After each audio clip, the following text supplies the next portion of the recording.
5 seconds. 4, 3, 2, 1.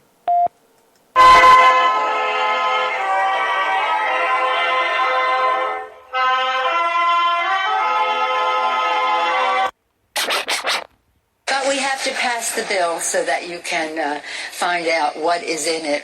What? If you like your doctor, you will be able to keep your doctor. What difference at this point does it make? Doesn't make sense.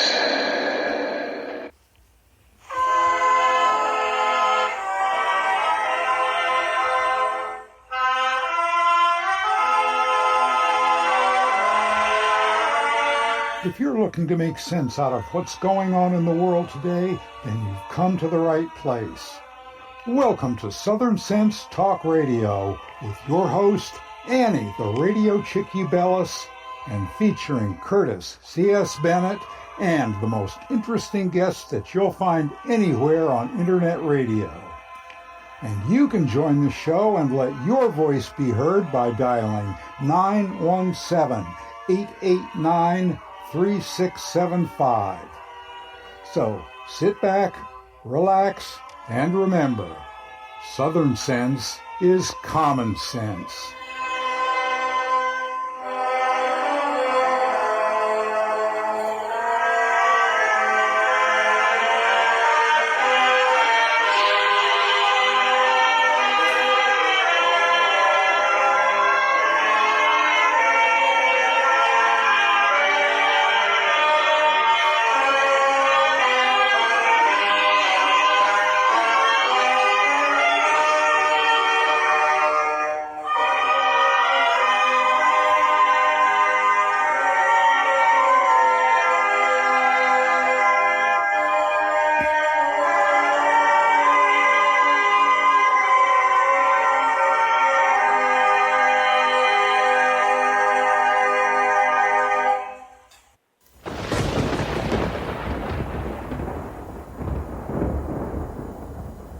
When an emergency strikes, what's your first impulse? If your answer is run to the grocery store, you're likely to find chaos and plenty of empty shelves. So how do you avoid this? Well, it's simple. You use today to make a plan, to prepare for things that may happen.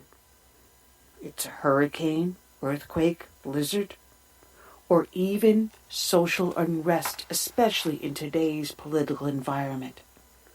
The practical place to start is by storing up food in your home. And I use My Patriot Supply for my food storage. If you don't have an emergency food supply, it's time to do so. Here's a great item that makes it really simple. A 2-week food kit that comes in a rugged tote. And it's only $75 when you go to my special website, preparewithsouthernsense.com, or call 888-441-7290. This food kit includes breakfast, lunch, and dinners that will last up to 25 years on your storage shelves. So order now and prepare yourself, and then rest easy. So it's very simple. Just call 888-441-7290 or go to preparewithsouthernsense.com. You know what? Let's make it even more simple than that. You're listening to my show, and it's called Southern Sense, and you know you put a dash in the middle, southern-sense.com, and click on the icon for My Patriot Food. All right, and welcome to another adventure here on Southern Sense. You're listening live on Blog Talk Radio, SHR Media, the Lone Star Daily News, up on iTunes, Stitcher, Spreaker, YouTube, Facebook, all the heck with it.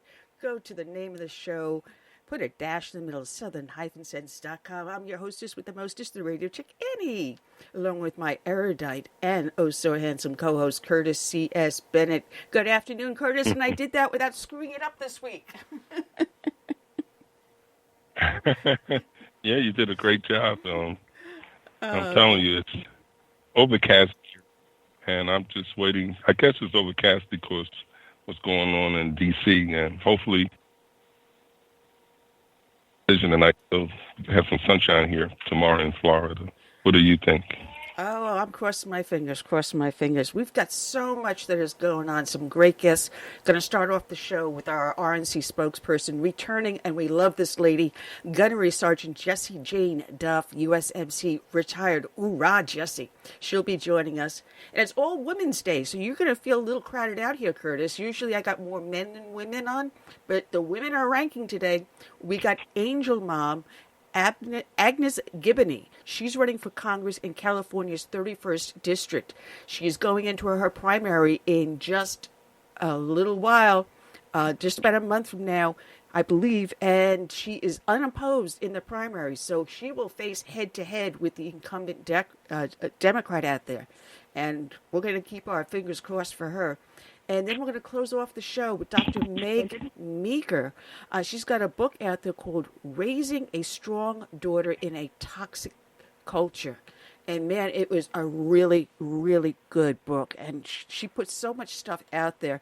I was like, whoa, this is going to be one of these touchy-feely, feel-good books. But she hits you right between the eyes. So it's going to be a lot of fun talking to her. We've got so much going on. And this is Super Bowl weekend, and our friend Daphne Barak and her companion Bill Ganasty were supposed to be in Mar-a-Lago today, and she had invited my husband and I to join them. And unfortunately, I found out that she took a huge fall. She lost a lot of blood. She was in the hospital for a few days. She's got stitches up the wazoo. And she is told by her doctor, don't do anything, don't travel anywhere, just take it easy and recuperate. So our prayers go out to Daphne, hoping for a swift recovery. We love you, girlfriend. Hope you're listening in. Why I mentioned Mar-a-Lago is that there was an attempt at an attack today, just early this morning. Not early, late this morning, about 11:30. Two black SUVs went and rammed the security barriers, went through two security barriers. The cops had a shootout with the SUVs. What?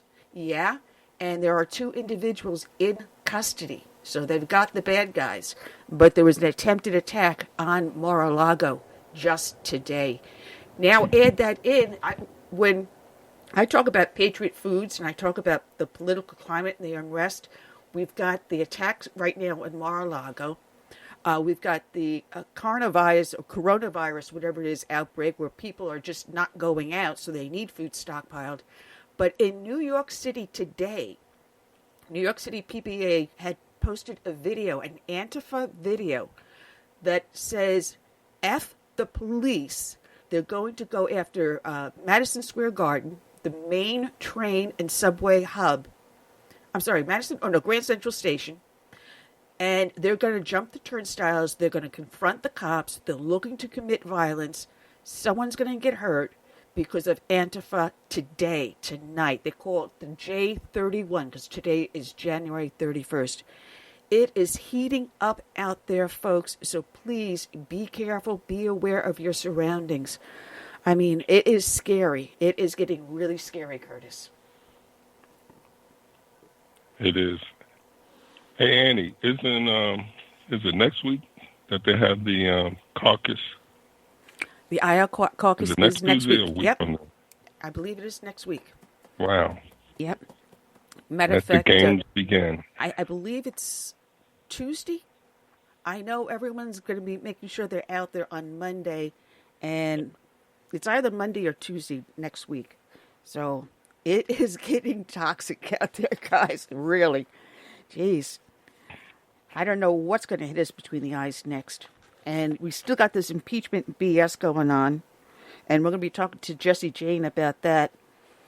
There's so much to talk about. Anyway, I want to thank everyone that's listening in, whether or not you're watching over on Facebook or here on Blog Talk Radio in the chats. It will be going up onto YouTube later on tonight. But if you listen to the show, know that we do dedicate each and every show to a fallen hero or heroes. And today's dedication is going out to two Chief Warrant officers, second grade, that were killed in a helicopter crash while serving during Operation Freedom's Sentinel on November 20th of 2019. It goes out to Chief Warrant Officer 2nd David Knadle and Kirk I'm going to mispronounce his name, but I'm going to do it the best I can. Fuchigami. And this is from Stripes.com, written by J.P. Lawrence and John Van Diver. It reads, one of the Army pilots killed in a helicopter crash on Wednesday, November 20th of 2019, got married just 8 months ago. His co-pilot was married with 2 children and had just begun to have success as a bodybuilder. The Pentagon identified 2 Fort Hood-based soldiers, Chief Warrant Officer 2 Kirk T. Fuchigami, Jr., and Chief Warrant Officer 2 David C. Knadle, as the service members killed in the crash. Both soldiers died while on a mission in Logar Province, where the helicopter crashed while providing security for troops on the ground, the Pentagon said in a statement.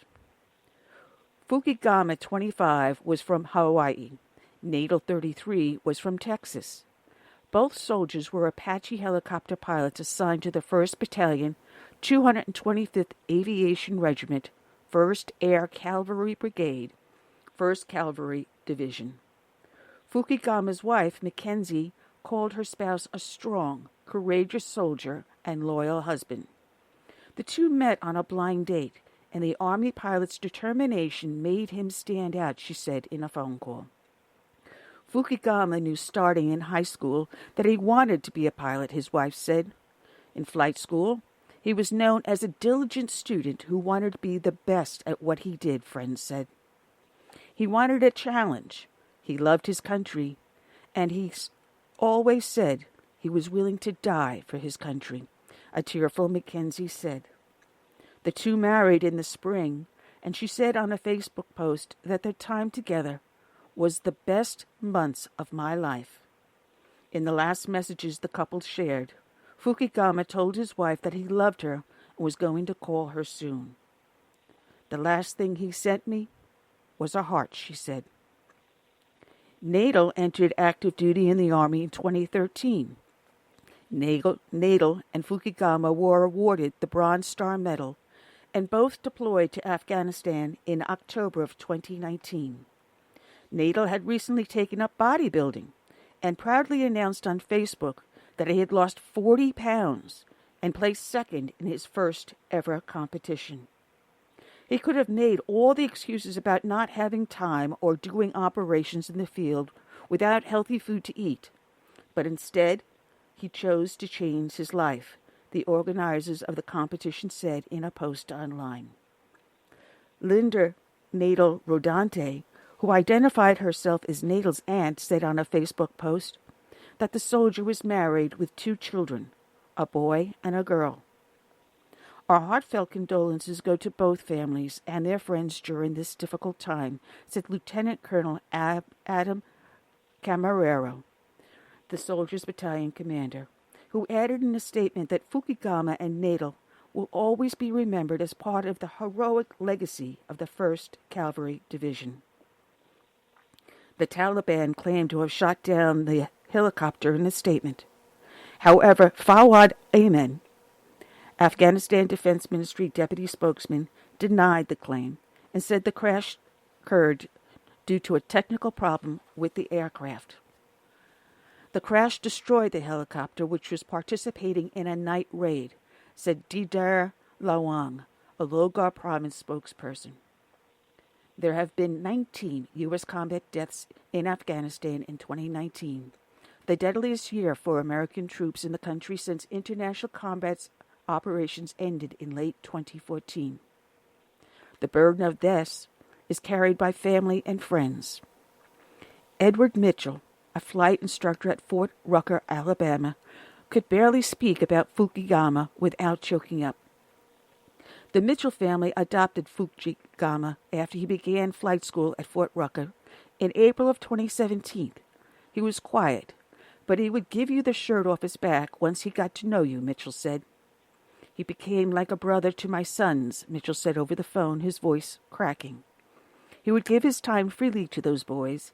He didn't have to. He didn't need to, but he wanted to. On Tuesday, the day before he died, he was helping Mitchell's 17-year-old son cope with a heartbreak through text messages. At point, in one of his last texts, he said he had to go. He was leaving for what would be his final mission. And this is from WKWTX.com by the staff. Hundreds lined the streets of West Temple neighborhood where two full-on Fort Hood aviators lived as police escorted the soldiers' widow's home. Neighbors holding flags stood silently as the small convoy traveled down the street.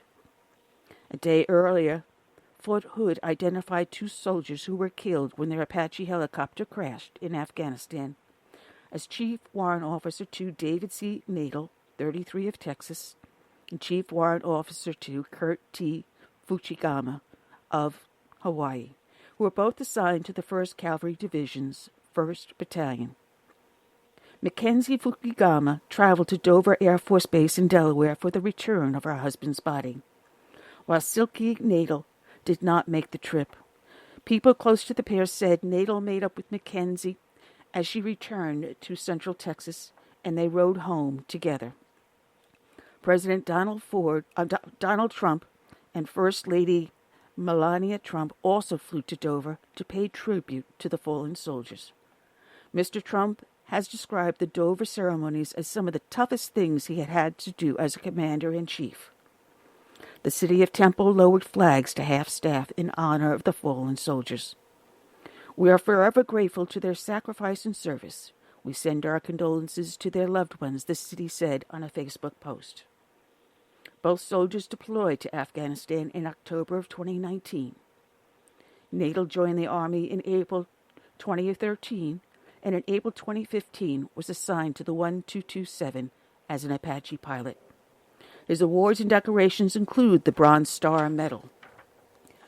Fuchigami joined the Army in May 2017, and in October 2017 was assigned to the 1227 as an Apache pilot. His awards and decorations also include the Bronze Star Medal. Today's show is dedicated to these Chief Warrant Officers. It is also dedicated to all the brave men and women that serve in our military, from the birth of this nation through today and into its wonderful future. We also dedicate it to the brave men and women out there that serve as first responders, be they law enforcement, firefighters, or emergency services. We dedicate to them this song, My Name is America. May God bless each and every one out there, and may God keep them safe.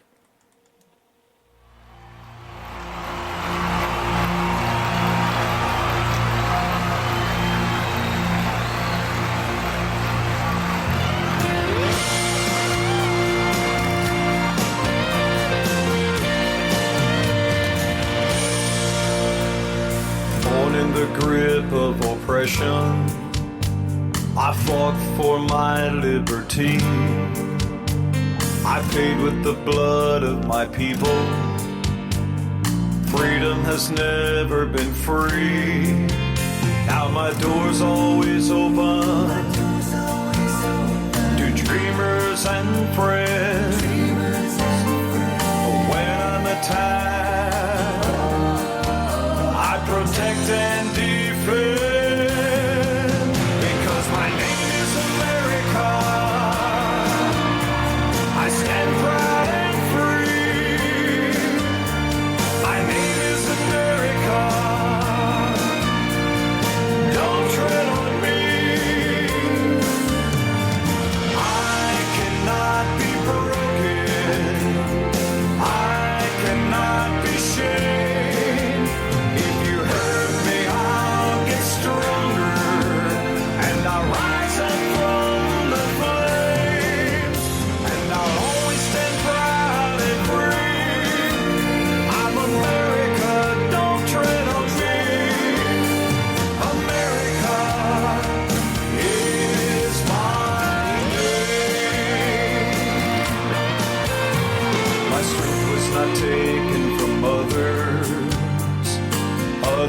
gave it to me. They believe in the virtues I stand for, my respect for humanity. Now I'm challenged by tyrants who envy my power, but their vicious deeds become my finest hour, because my name is America. I stand proud and free. My name is America. Don't tread on me.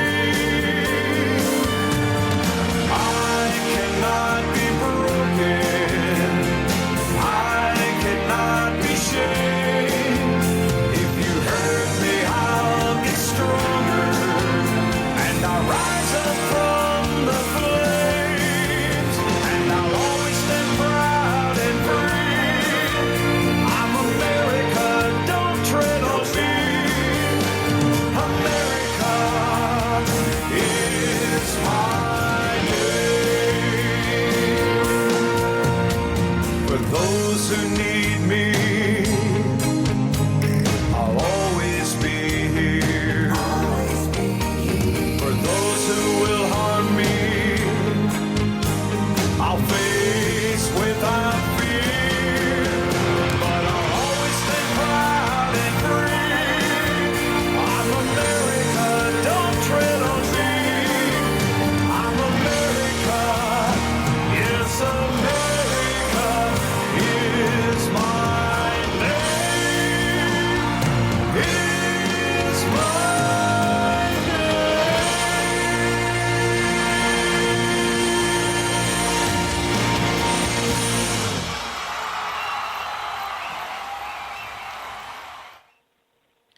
All right, and we're back. You're here listening to Southern Sense here on Blog Talk Radio, SHR Media, the Lone Star, Daily News, up on iTunes, Stitcher, Spreaker, YouTube, Facebook, all the heck with it.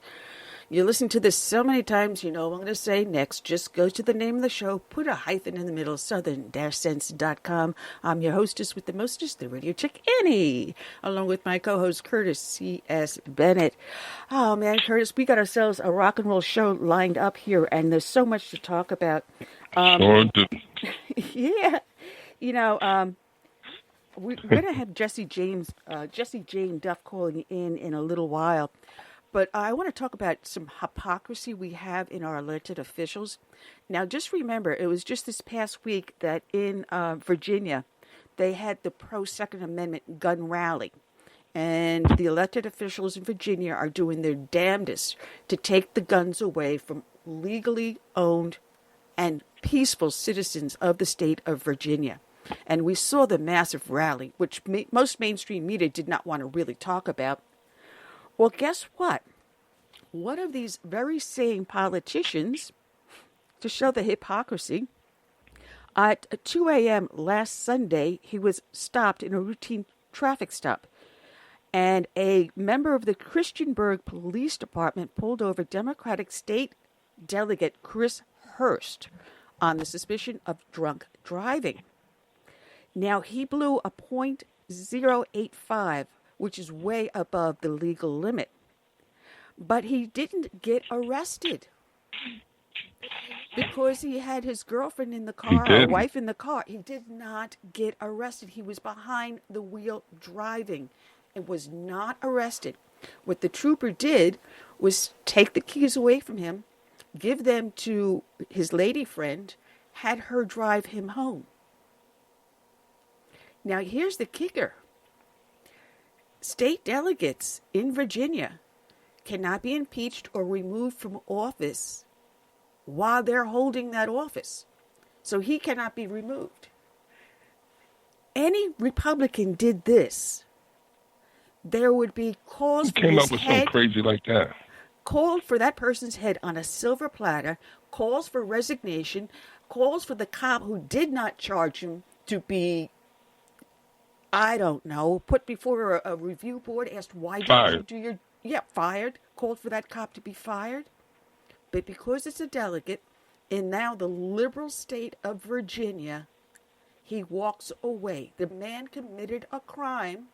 He holds an office of respect and responsibility. He is a public figure, and he thinks he's above the law. Hear it now, hear it now. I am calling for Virginia State Delegate Chris Hurst to do the right thing and resign. You heard it first here, but believe me, how many people are going to be talking about this? Well, sounds like diplomatic immunity on a more local level. It's crazy. But had it been a Republican, It is. it would be the exact opposite would have happened. The person would have been locked up. Oh, it would be national news. Would have been perp walked in the 5 o'clock and the 10 o'clock news. They would have perp walked him or her.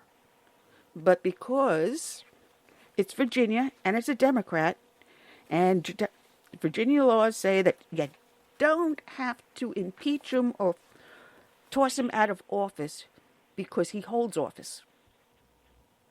Unbelievable. Absolutely unbelievable. So these are some of the things that, I pick up along the way, and I'm constantly, looking for articles and stuff every single day of the week. And I mean, right up until the time we go on air, I am constantly pulling stuff down. Now, I had mentioned on the show, the last few shows here, the last few broadcasts we did, people be careful the closer we get to the election. Strange things are going to start to happen.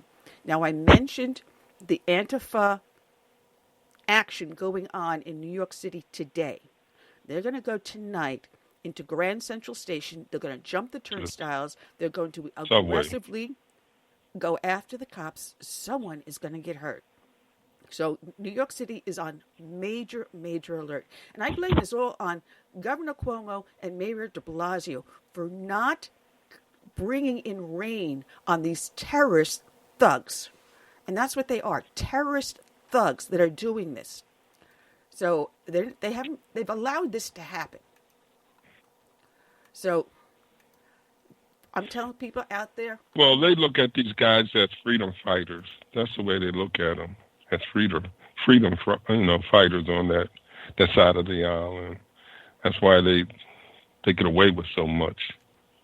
Well, God bless, the unions for these officers out there. I can't imagine what it's like on the street today. I mean, I went through the Eastern Parkway riots when we had that one Jewish guy hit this kid on Eastern Parkway, and it exploded all through Brooklyn and piled over into Manhattan.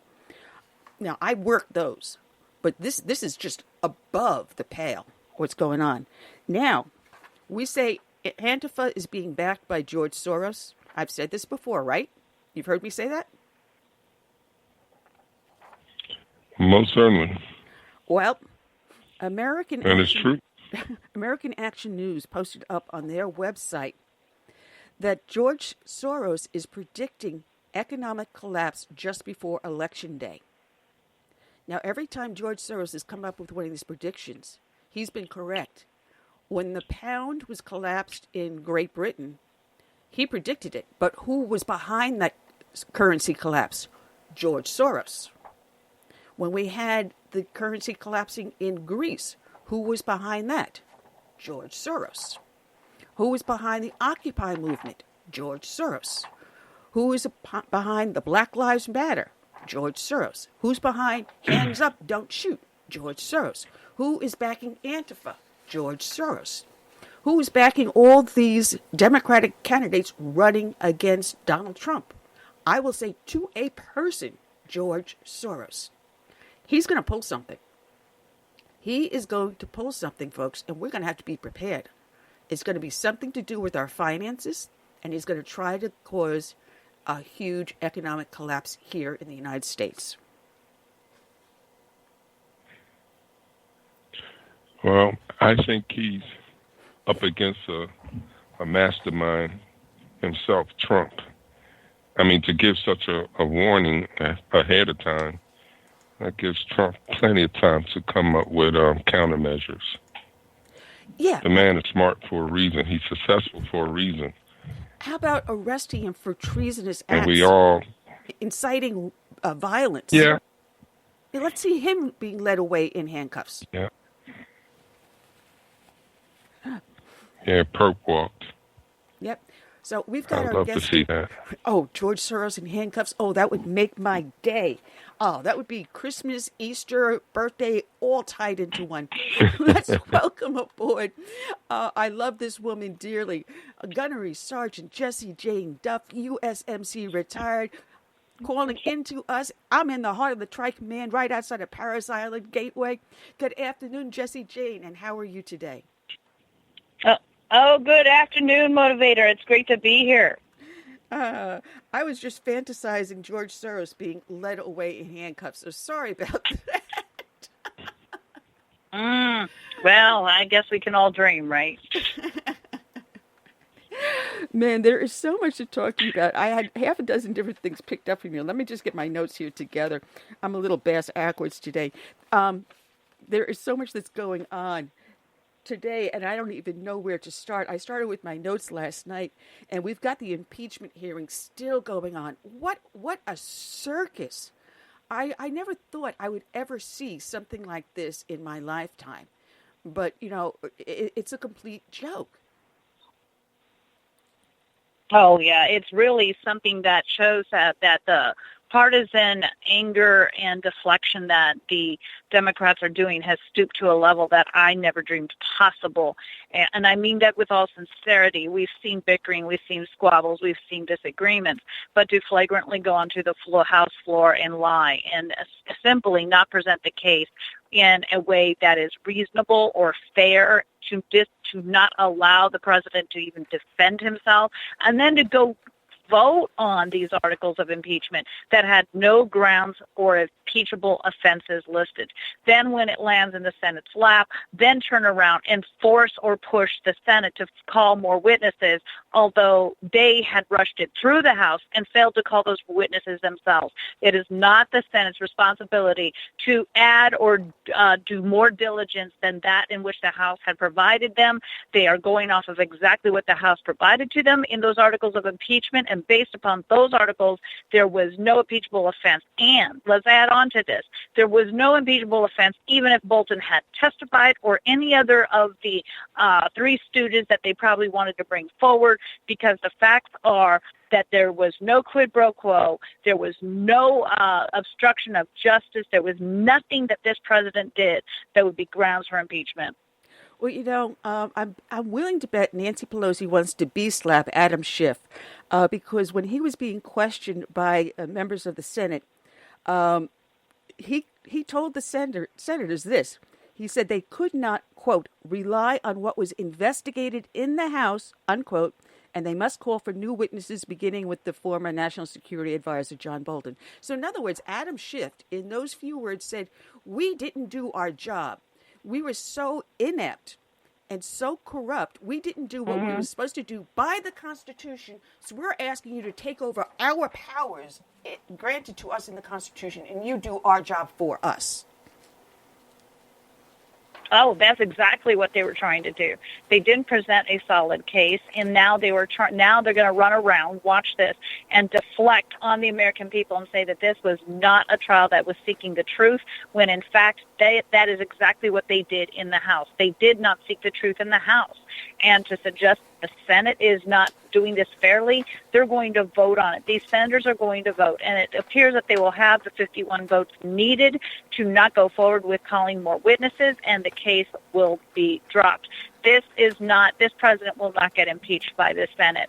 And it boils down to the simple fact that they did not have any substantive information to forward on to the Senate, and Adam Schiff knows it. And now they're trying to spin this 20 different ways that the Senate is responsible to find more information because they could not prove guilt. The Senate must go find more. That is not how this works. The House should have run this cleaner. They should have had their facts together, and it goes to show that there was no imminent need for them to push this over to the Senate, as Nancy Pelosi stated, that it had to be rushed. There was urgent The only reason they're trying to have an urgent hearing is that they're trying to prevent this president from having a re-election.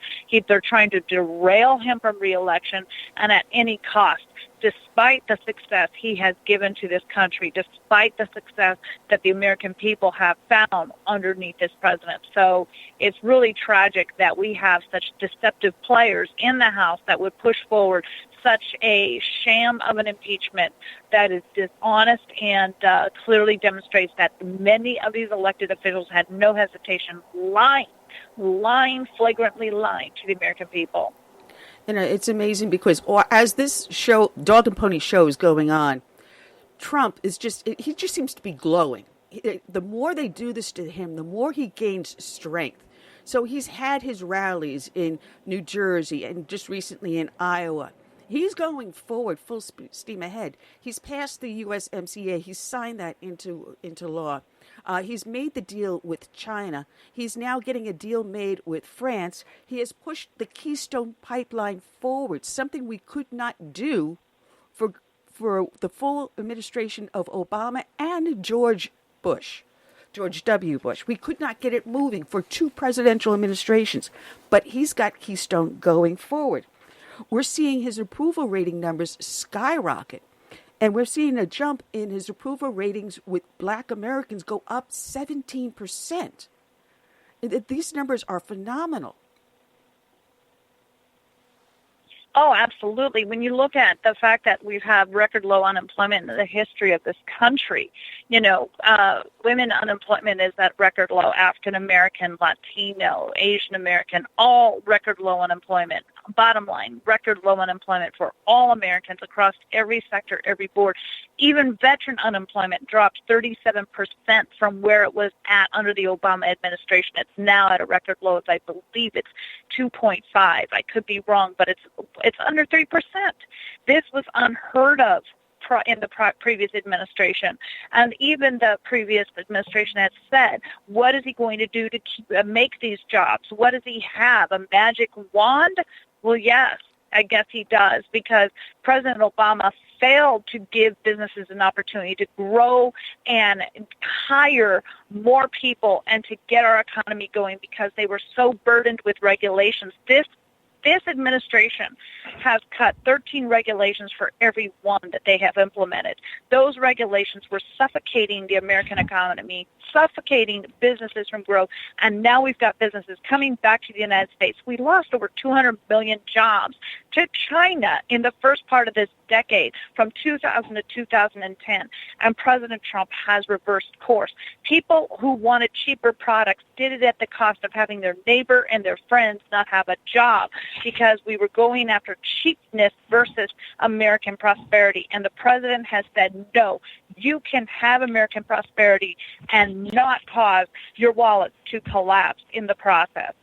You know, it's amazing what he has done in such a short time because, as you said, the jobs grew by 7.1 million, not 300,000, 7.1 million. And it's at a 50-year low unemployment. So now you go to Taco Bell, you can get a $15 an hour job, not something that the government told Taco Bell to do. The federal government did not mandate $15 an hour, but they have so many job openings that Taco Bell, if you're going to go in there and mop the floor and clean out the soda machines, you can get paid $15 an hour. That's unheard of. Their managers are going and being hired at 6-digit figures. $150,000 for a manager of a Taco Bell's? Absolutely unheard of. If you got $50,000, you were wealthy. But $150,000 because these jobs are out there, and because they're open, employers are saying, "I need these jobs filled. I will pay you." We're seeing something that I haven't seen since I worked in the 1980s with American Express. They're giving full healthcare benefits. They're giving stock purchase plans. They're giving savings plans. They're giving these people all these perks to gain employees.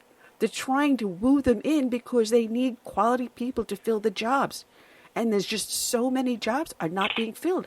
I have not seen this since Ronald Reagan. Yeah, it's an exciting time in the United States, and it was wonderful to see the president take that to Iowa because while the Democrats can't even figure out who they want to have lead their party, it looks like it's going to be a contested, potentially could be even contested all the way up to their convention. It's going to all be in vain. All of their efforts are going to be in vain because Americans are going to reject the socialist agenda of the Democratic Party. And, I believe this economy is not just the only solution, it's also our national security, ensuring that we are safe. He has gone after terrorists. Meanwhile, the Senate tried to object to him killing one of the deadliest terrorists in the world that had killed hundreds of American military members overseas. When General Soleimani of Iran was killed, they actually objected to it. When on earth did we ever think that the Democrats on the floor of the House and Senate would be protesting the taking out a murderous terrorist of American military personnel? I mean, whose side are they on? Obviously not that of the Gold Star mothers and fathers out there, or the wives and children who have no longer got a father in the household, and even the women who had sacrificed their lives, who were supporting the efforts of our infantry out there. It is a tragedy to see that the Democrats were supporting Iran over that of the military that the president knew he had to protect. Soleimani was in Baghdad. He was not in Iran when he was killed, and I know that anybody on active duty stationed in Iraq would have had red flags all over the place if that man had come into Iraq. His agenda was clear, and his only purpose was to kill more American lives. And when we saw that they could not even celebrate that, when they could not even acknowledge that this was the right measure, and they were saying that he had overstretched his boundaries, no matter what this president do, make no mistake, this impeachment will go down in the history books as a failed coup attempt by the House, and it will also not be the last attempt. They will try again, and if it's not impeachment, it will be some other degree to ensure that they can make this president unsuccessful over the next 4 years, because he has essentially abolished any success that the Democratic Party thought that they would obtain by getting into that White House, because the fact is their method does not work. Well, it's funny because I think it's going to backfire big time, because already GOP Senator Josh Hawley has crafted subpoenas for Hunter Biden and Adam Schiff, as well as the whistleblower. So even if the Senate does vote for witnesses, he's got them in his back pocket. And already we heard Rand Paul saying, this is not over. We're going to continue with our investigations, and there will be people who will pay. So I think they stuck their foot in a little too bit far. And I pointed out Adam Schiff, before he did the impeachment hearings in the Intelligence Committee, had raised something like $5 million for his campaign PAC, of which he gave donations to 44 members of the House. Then, after he made those donations, he put together the impeachment committee. Those very House members that voted for impeachment have just been bribed by the prosecutor, Adam Schiff. We do this in a court of law, you or I do it, we'd be behind bars. But he's a congressman, and he's above the law. That's the problem. That's exactly it, though. All Congress members appear to be above the law, Democrat and Republican, because they are impugned from being questioned for lying on the House floor, whereas a witness is going to be held accountable. We saw that with Michael Cohen, who is now sitting in a jail cell for lying to Congress. But yet Adam Schiff has flagrantly lied on the House floor repeatedly. And he's quite convincing. I do not underestimate him. I listen to him. And if you don't know the facts or the stories, when you listen even to Nancy Pelosi, who I used to have a level of professional respect for, I now realize that these people can lie without even blinking. And when they this is an Alinsky tactic, a Saul Alinsky, repeat a lie long enough and people will believe it.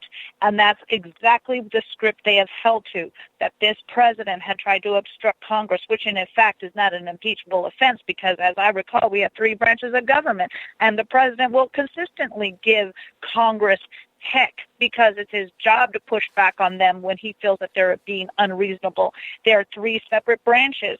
But with that, You listen to Adam Schiff, he is exceptionally convincing. He's very articulate, very calm, and very soft-spoken. So when you are listening, you don't expect him to be actually lying.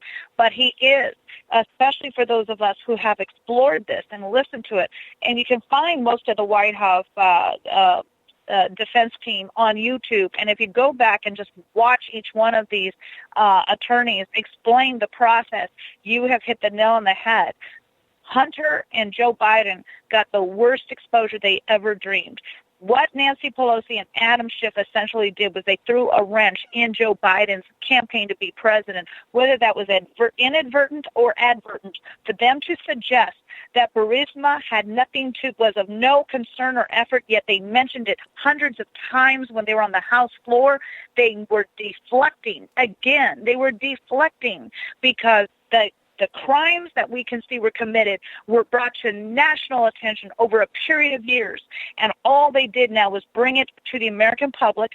Many of us who were never even heard of Burisma or the oligarch that was corrupt, or even Hunter Biden for that matter, now know their names and know exactly what went on.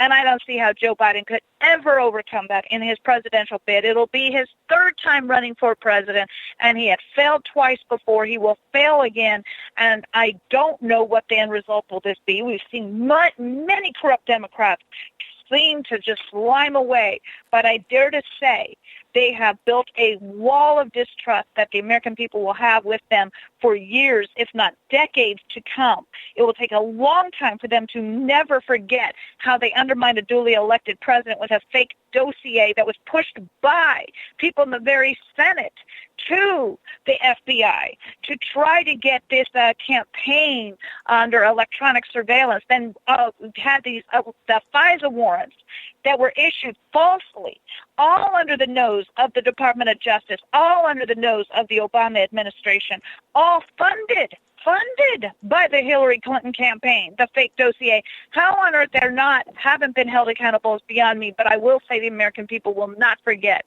and we will never, ever, the trust that the Democrats have lost among the American people is deep and it's wide, and it will take a very long time for them to ever destroy their comprehensive ability to the American people. Gee, Jesse, give us a little more. You're holding back, Jesse. I don't get the passion in you yet. I know. It's a Friday. I'm just so wiped out. There's nothing to talk about, right? Well, we I'm going to tell you what I find interesting. What I find interesting is going back to the economy, is that the black community has been brainwashed into thinking that this economic boom that we are in now is the result of Obama's policies. And I challenge them all the time to tell me what policies resulted from Obama that created this, and they just, shoot all around the question. But the fact is, Obama blamed the first 4 years of his presidency, the bad economic news at that time, he blamed it on Bush. And the last 4 years of his term, he said, hey, we better get used to this. This is the new norm. So, where's the prosperity? Where's the hope and the economic boom from that kind of rhetoric? Well, we all know that African Americans are paying close attention because we have Black Voices for Trump, which is out there now, and that is a coalition being run by the campaign. And every time you turn around, they have a huge level of support that we did not even see with any Republican, let alone Democrat, in decades. When record low unemployment happens, I've actually had conversations with African Americans who acknowledge that. They're not naive to that. They see that they have had an increase in their revenue, in their paychecks. They've seen economic prosperity, and they understand that a lot of these zones, outreach zones, I can't remember what they're called, forgive me for this, but the president has invested in the communities that have been forgotten by previous administrations. And these are some of your very rural communities along with many of your urban communities. And they've opportunity zones. There I go. And over billions of dollars are being invested. So not only are the communities getting a shot in the arm, their paychecks are seeing a surge. And then when you look at the prison reform that was put forward by this White House, that did not happen under President Obama. That happened under President Trump. He also moved the HBCUs into the White House. Their offices are right there. He has met with faith-based leaders in the black community. You repeatedly, if you're watching the White House Twitter page or Facebook page or the president's pages, you see him consistently reaching out to the black community over and over and over and over again. I mean, when you've got Ben Johnson, the former CEO of BET, the ultimate billionaire to many of the icon of billionaires in the black community, supporting the president and his initiatives, eyes are opening and waking up. Bo Snerdley, who's the producer with Rush Limbaugh, has created initiatives that are actually going out there. He has a pack that he's created. One is MAGA Black, and that is to get out voice advertising that goes into these communities and said, guess what? The Democrats own the hood. And he says it. They have these ads going, so anytime there's a shooting and disruption within these communities, they put the ads out there and remind people, well, who runs your community? Who is failing to get you better quality of life? Who is failing to give your children the opportunity to go to the schools they want? Democrats are the ones that have blocked school choice. Democrats are the ones that have not allowed or have tried to stop children from going into charter schools. Look at the documentary in New York City of Waiting for Superman, where African-American children are crying when they don't win the lotteries to get out of the public school systems that have failed them. This is not to say that every public school is a failure, but it goes to show that the government has failed at teaching these children and giving these families an opportunity for choice and opportunity, and the tax dollars are being washed away instead of going to schools where these kids can succeed. African Americans, I would dare to say, have never been brainwashed. They have been misled, because there is a thing called trust that all of us have had in elected officials. We've all been fooled. I'll tell you right now, I was fooled by Mitt Romney. I would have never dreamed Mitt Romney would be the Benedict Arnold that he has turned into. I would have never dreamed that John McCain would have turned into such an angry individual towards an elected Republican. I can say worse things, but we're on the air. I will consistently say that there are many people out there who have been fooled, and it has not been just African Americans. It has been white Americans who have stood by the establishment, like the Bill Kristols out there, who thought that they had all these ultra-conservative values, and we were fighting for the wrong things. We were fighting for things based upon sometimes things the government had no business being involved in. And once you lifted that, who came out and said he supported the LGBTQ community? President Trump. When he spoke at the RNC in 2016, he stood there and persuaded the LGBTQ community, yet they come out and say he was anti-gay, and yet he has the first gay ambassador, openly gay ambassador, Richard Grenell in Germany, who Mitt Romney had fired for being homosexual. So here we are. We're all should be ashamed of our past for supporting the wrong agendas. And now there's a refreshing opportunity for everyone, Republicans and Democrats and liberals and independents, to say, wait a minute, this guy's doing something different. Why are we fighting it? He wasn't the normal cloak and armor elephant that came out onto the stage. He was a new guy for many Republicans, and many resisted him. But now he is saying, you know what? I was never called a racist till I beat Hillary Clinton into the ground.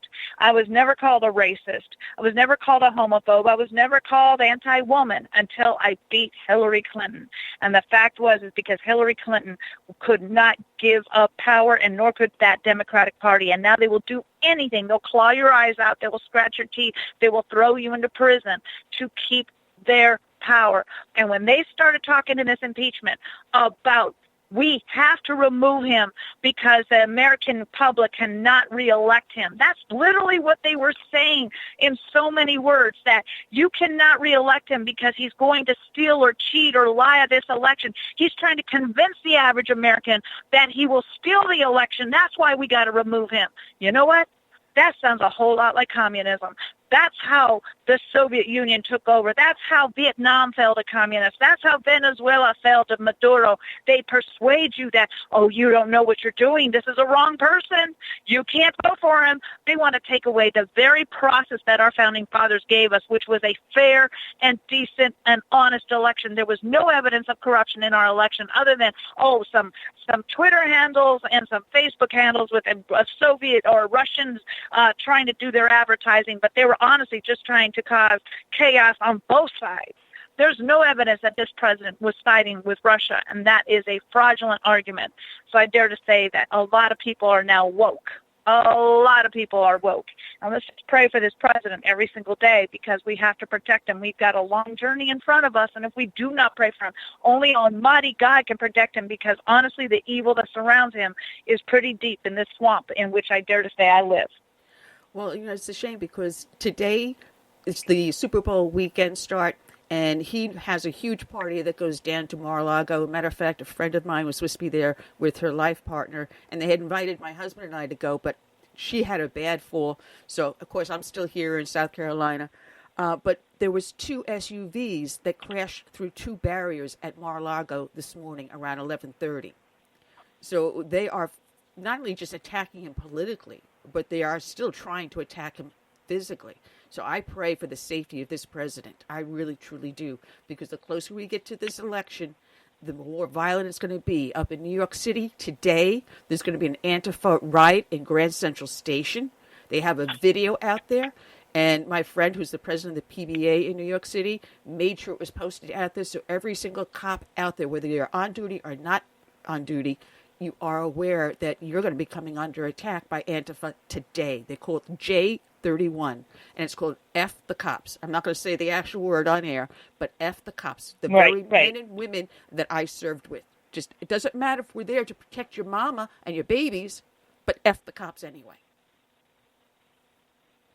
Yeah, it's pretty tragic, and hopefully we can just start seeing people recognize that this president has done so much to help change the way this country was going, the direction it was going, that more and more people who are on the moderate side, who are on the left, who aren't far left, who aren't radicalized, who are just simply looking at the facts saying, you know what, this is getting worse and worse. This man has done nothing wrong. They've tried from day one to get rid of him on many levels because they see that they've lost their power. And what's so sad, it wasn't just the left. It wasn't just the Nancy Pelosi's and the Ilhan Omar and the Rashid Tlaibs and, the list can go on and every Democratic candidate running.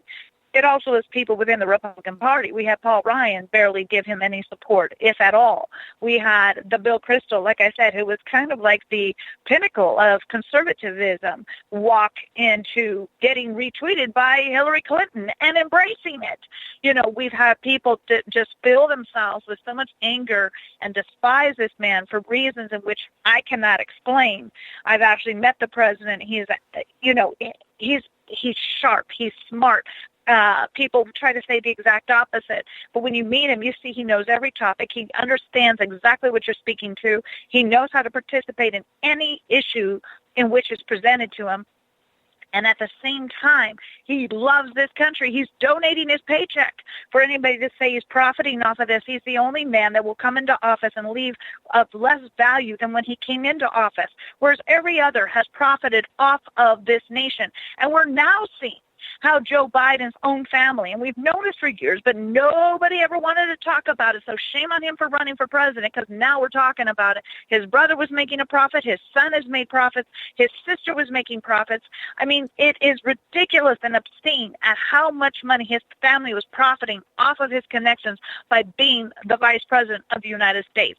His brother, as I recall, years ago I'd heard, was making money off of the military housing of the troops that were going to Iraq. All of these little side deals. Don't think that they didn't know exactly what they were doing when these deals were set up. They're lining their pockets, and it's tragic that this is what we expect of third world countries, and it's happening right under our noses. And it goes deeper than that in the swamp, and it's going to finally all come out in the open, fresh of air. Good sunshine and good bleach to clean it out. But, there are people that are fighting back. As for Mitt Romney, he's in trouble because Utah Republican State Representative Tim Quinn has introduced a bill to the state's legislature that would allow voters to recall U.S. senators. All right, it's HB 217. So there's going to be a pushback. I'm looking at some of these races that we have going out there. In California District 7, a friend of the show, Lieutenant Colonel Buzz Patterson, is running. And his opponent going to the primary, I looked at his website, guy's name is John Ivey. He calls himself a progressive Republican. And I sent Buzz a little message. I says, we have to do a little whoop, you-know-what on this guy. But I'm seeing more and more people that would never before run for office saying, that's it. This is the call to action now. We finally have an administration that is invigorating us, and people are coming out of the woodwork to help. Well, I would say to Americans, we've always heard, this is the most important election of your life, and it's become something that has maybe been overused. But I would dare to say no. 20 years ago when we heard it, it was the most important election of our lives because people weren't paying attention, and we let a little bit of our freedom slip away. We let a little more corruption come into the picture. And then 16 years ago, the same line. And then, you keep going back every 4 years, you kept hearing it. Well, if they had paid attention 20 years ago, we wouldn't be in this mess now.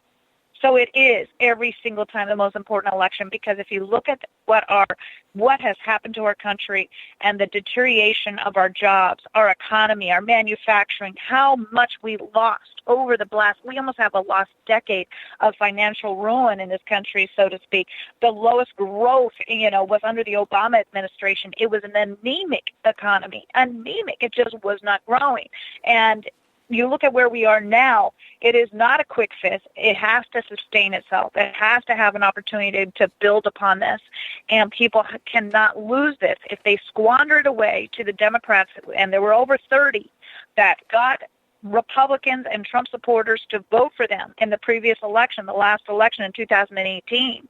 2018, had a lot of them, such as Connor Lamb up in Pittsburgh, who took outside of Pittsburgh. My friend Sean Parnell's running against him. This man convinced the voters, Trump supporters, that he would not work with Nancy Pelosi and he would work with the president. Well, sure enough, he voted to impeach the president. As many of those other 30 did, they forgot that those are Trump supporters. And speaking of Mitt Romney, over 60% of the Utah voters do support this president.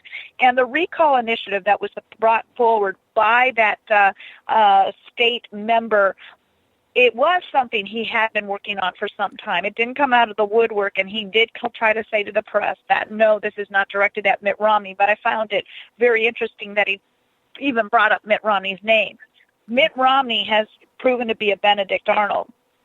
If Utah voters don't forget, and if they reelect him, then shame on him. Absolutely. I mean, shame on them. Well, Jesse, it has been a pleasure having you on. I love having you on. And one of these days, after this election is over, you got to come and sit down in a whole hour with us, because this little bit here is not enough. But I want to thank you for joining us, and thank you for the hard work you do with Veterans for Trump, Women's for Trump, helping him with this campaign, as well as what you do with Concerned Veterans for America, as well as the Herb London Center. And I miss Herb. I when he passed away, there's like a little hole. May God bless his soul. Yeah, so thank you so much, Jason. I agree. So tomorrow I head to North Carolina tomorrow, and then Iowa over the weekend, so I'm excited to be a part of this campaign. Well, God bless the hard work you do, and stay safe out there. Thank you. Have a great weekend, everybody. All right, take care. And everyone, you can find her at jessiejaneduff.com. There's a link up on the show page you can click on and join her there. I want to welcome our next guest in on the show. She is an angel mom. She's running for Congress in California's 31st District. She's running in the primary unopposed. Yay! Let's welcome aboard Agnes Gibney. Good afternoon, Agnes. How are you today? I am doing great. How are you? I am doing fine, watching the circus in D.C. and just going, oh, please, let it be over. Let it be over. Oh, man. President Trump is going to be acquitted today, I'll tell you. They don't have anything on him. Yeah, he's going to be acquitted. This is a witch hunt. Incredible. You know, I was going over your website, which is agnesgibney.com, where people can follow you and help you on your campaign. And as I said, you are running unopposed against Pete Aguilera, who's a Democratic incumbent. And I looked at his numbers on his last election cycle, and his numbers have been dropping. So I think you've got yourself a really good chance here. I hope so. People in the community in our district are incredibly unhappy with him. They call him empty suit. He does nothing other than have coffee with Pete, which means nothing. But he doesn't work for the community at all. He works for himself, and it's really sad. And I want to make that change. I want to go back to the old ways of picking up the phone, talking to your to the community, find out what is the problem, not to just a particular group of people, which obviously he advocates for DACA, open borders and impeachment, and just let everybody in. And I am completely opposed to all that. Well, you have a very, very interesting history and background, and my husband happens to be an immigrant also, and I'm just the granddaughter of 3 immigrants who did everything legally. And you came across into the United States at a time where you had to go to, my husband was put into a displaced persons camp because Latvia was taken over by the Soviet Union, and they fled. And they had to wait in a displaced persons camp to finally get approval, sponsorship, a job, somewhere to live.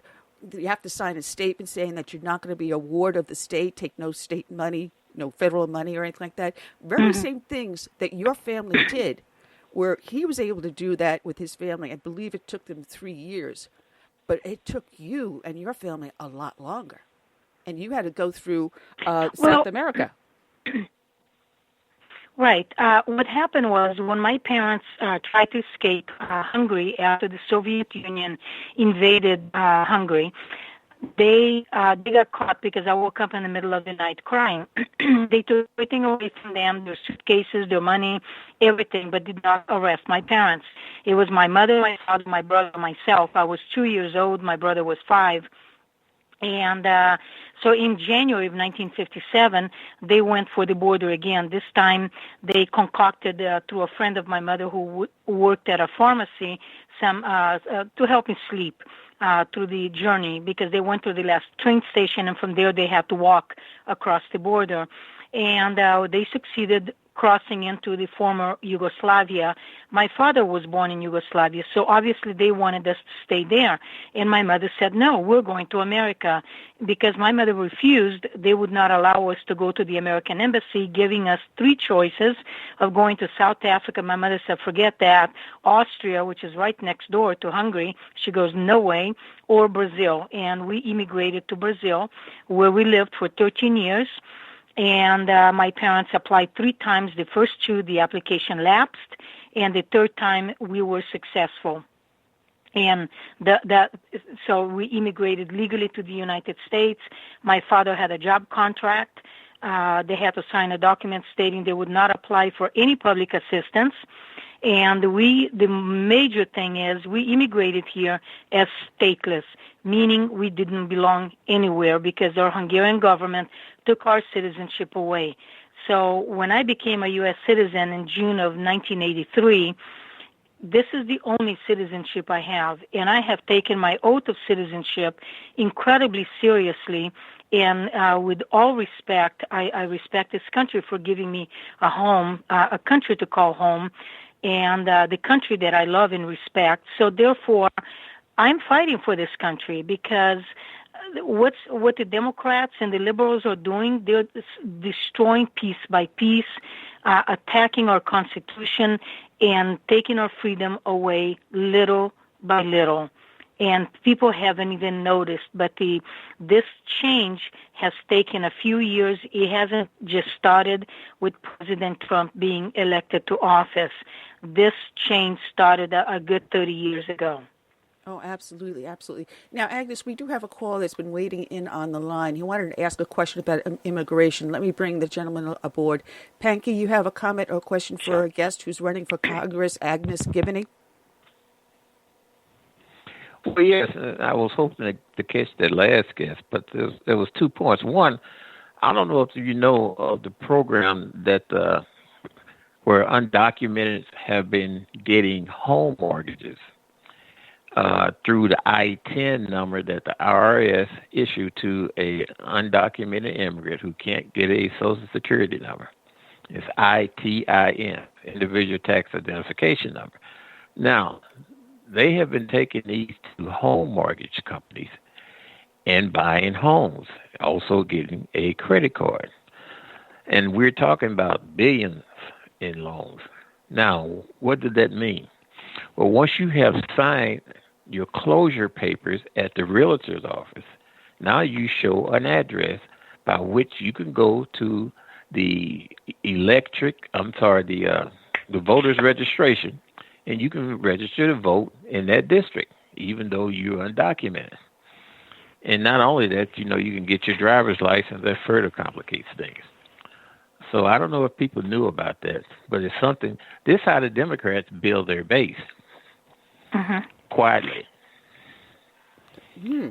Because I completely agree with you. I completely agree with you. Go ahead. One other thing, too. Conservatives, in which Donald Trump is doing a very good job of appointing judges for these liberals, like the Ninth Circuit, these liberal circuits. But conservatives need to get the federal judges on their side to go against these liberal judges that's putting these injunctions in on the things that Donald Trump has been trying to pass, thus by having to circumvent them and spend needed time, valuable time going to the Supreme Court. Supreme Court only hear about 100 cases a year.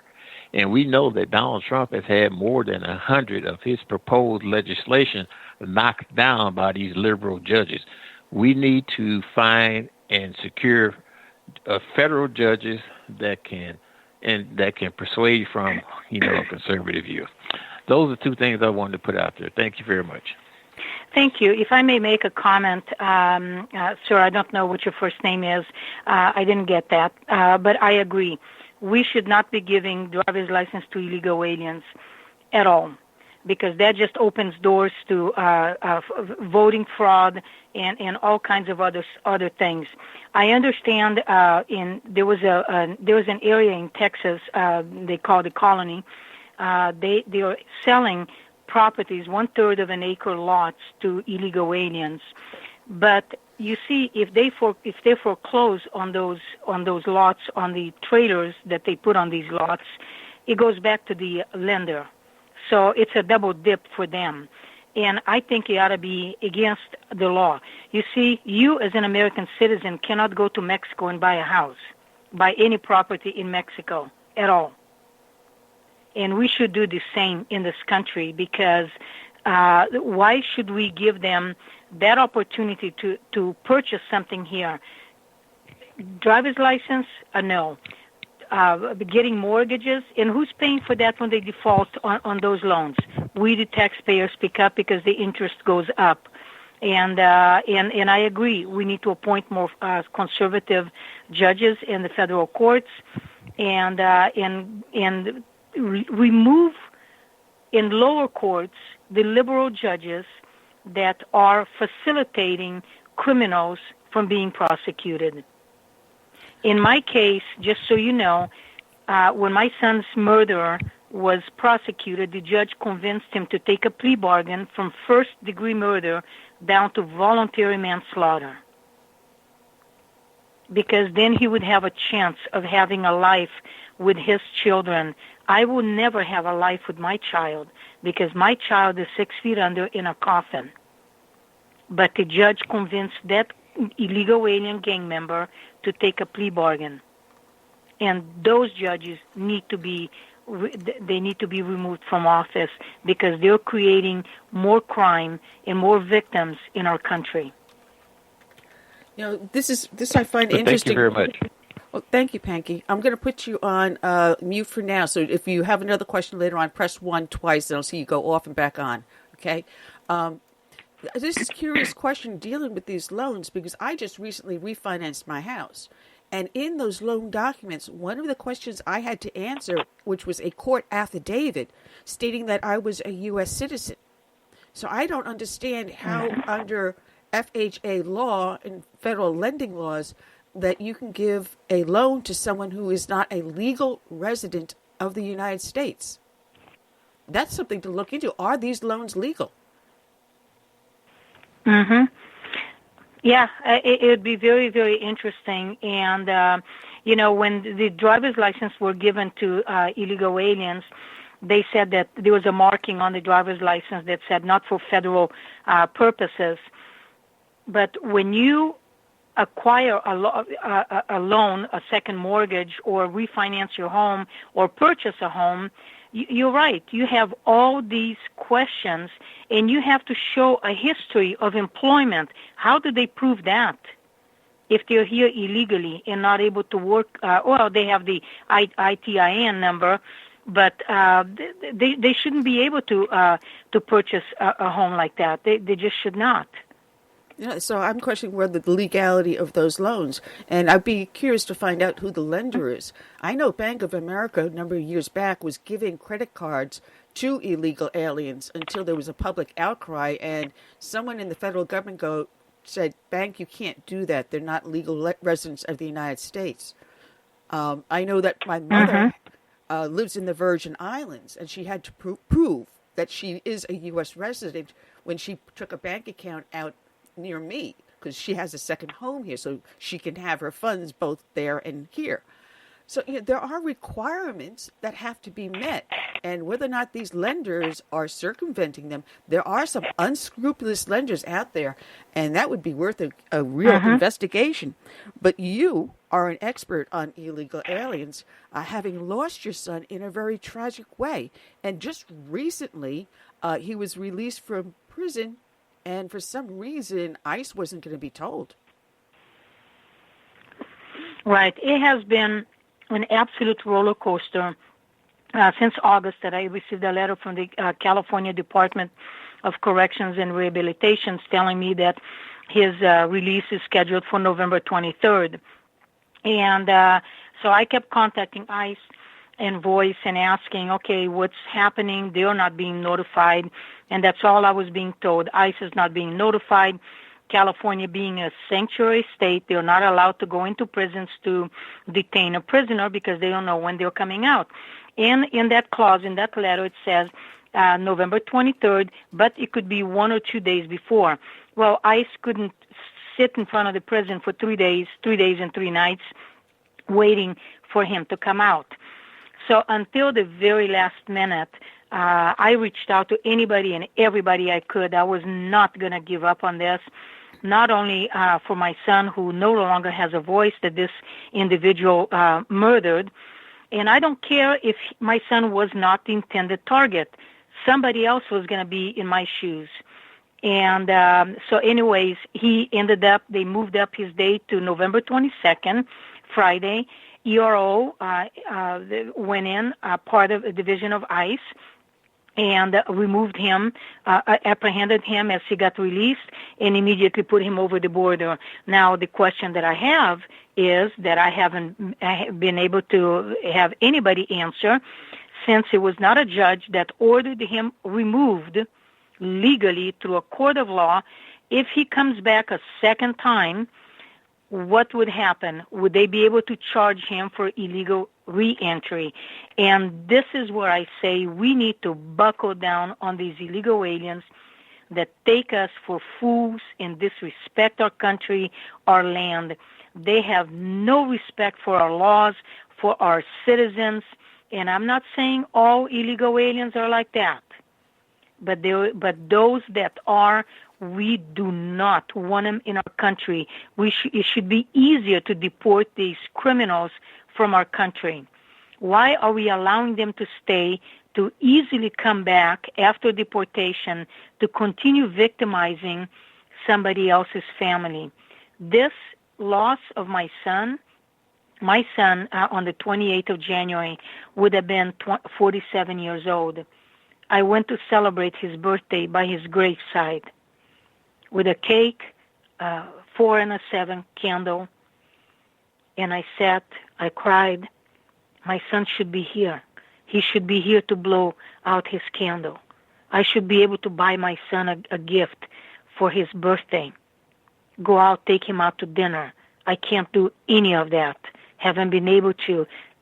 April will be 17 years.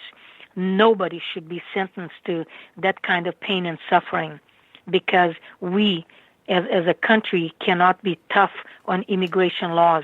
And if we are tough, enforce our existing immigration laws. That would be a great start. Every country has laws that they abide by. Why can't we? But if we do, we're called bigots, we're called racist, we're called insensitive. We are the most compassionate country in the world. You know, it's funny because we have 11 million illegals here in the United States, out of which 820,000 have actual criminal convictions. But when you consider that they have all broken the laws, that makes it 100% criminal actions. Now, there are people that are being forced to come over the border, the human trafficking. So that is a whole nother story. And we do have laws in place for victims. And if you're here and you're not brought over legally through no fault of your own and you're still a victim, our laws are in place to protect you. And President Trump today signed an executive order creating a position through the help of his daughter, Ivanka Trump, to help with this illegal human trafficking, to make it easier for the victims to come forward, to get against the coyotes. So there's something being done for that. But there's the others that come over willingly illegally.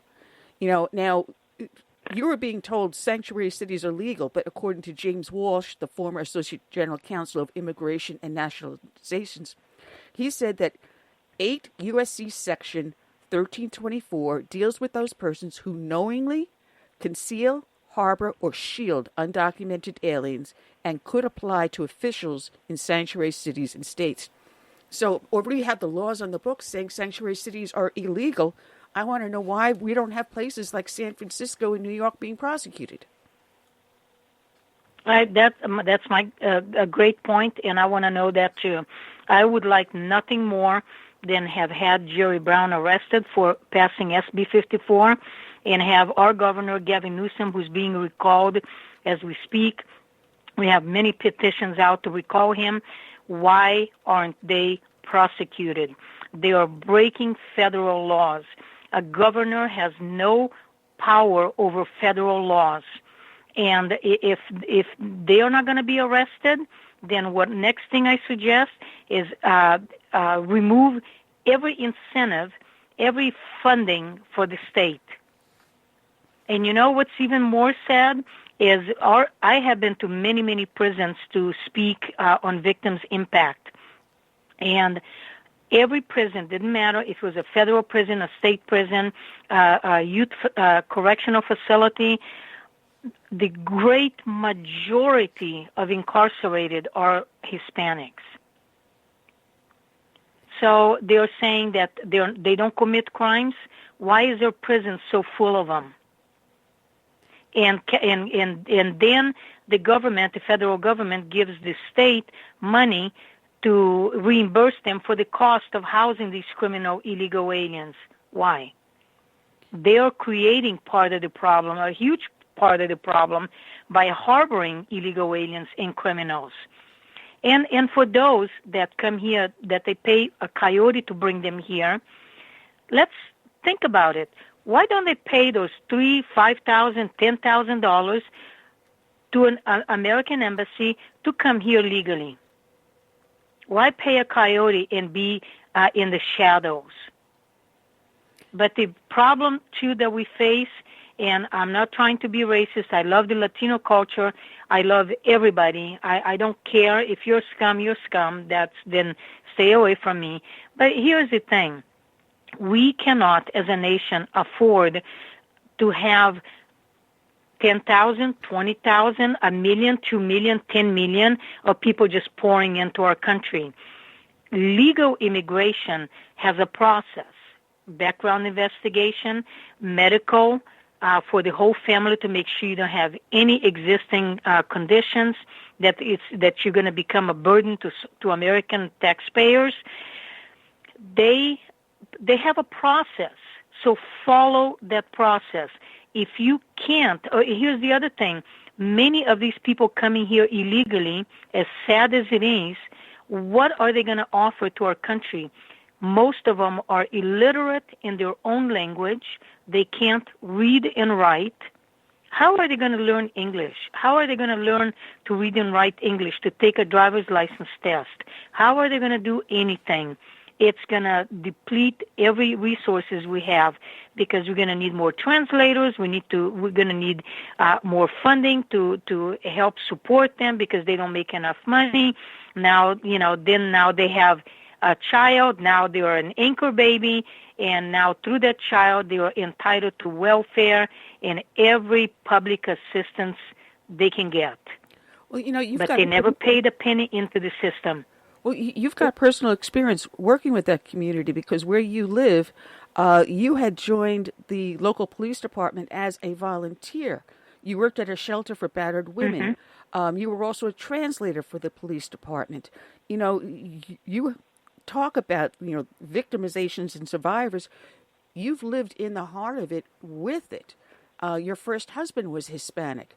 So it's not as if you're talking off the top of your head. You've been there. You've seen it. Correct. I have been there, and I feel sorry for some of these countries that do not offer a better lifestyle for thousands. But I've never been to Guatemala or El Salvador, but I can guarantee you there are people that have good education. They are doctors, they are lawyers. They are making a good living because they got the education. It's like in the United States. This is a country of opportunity.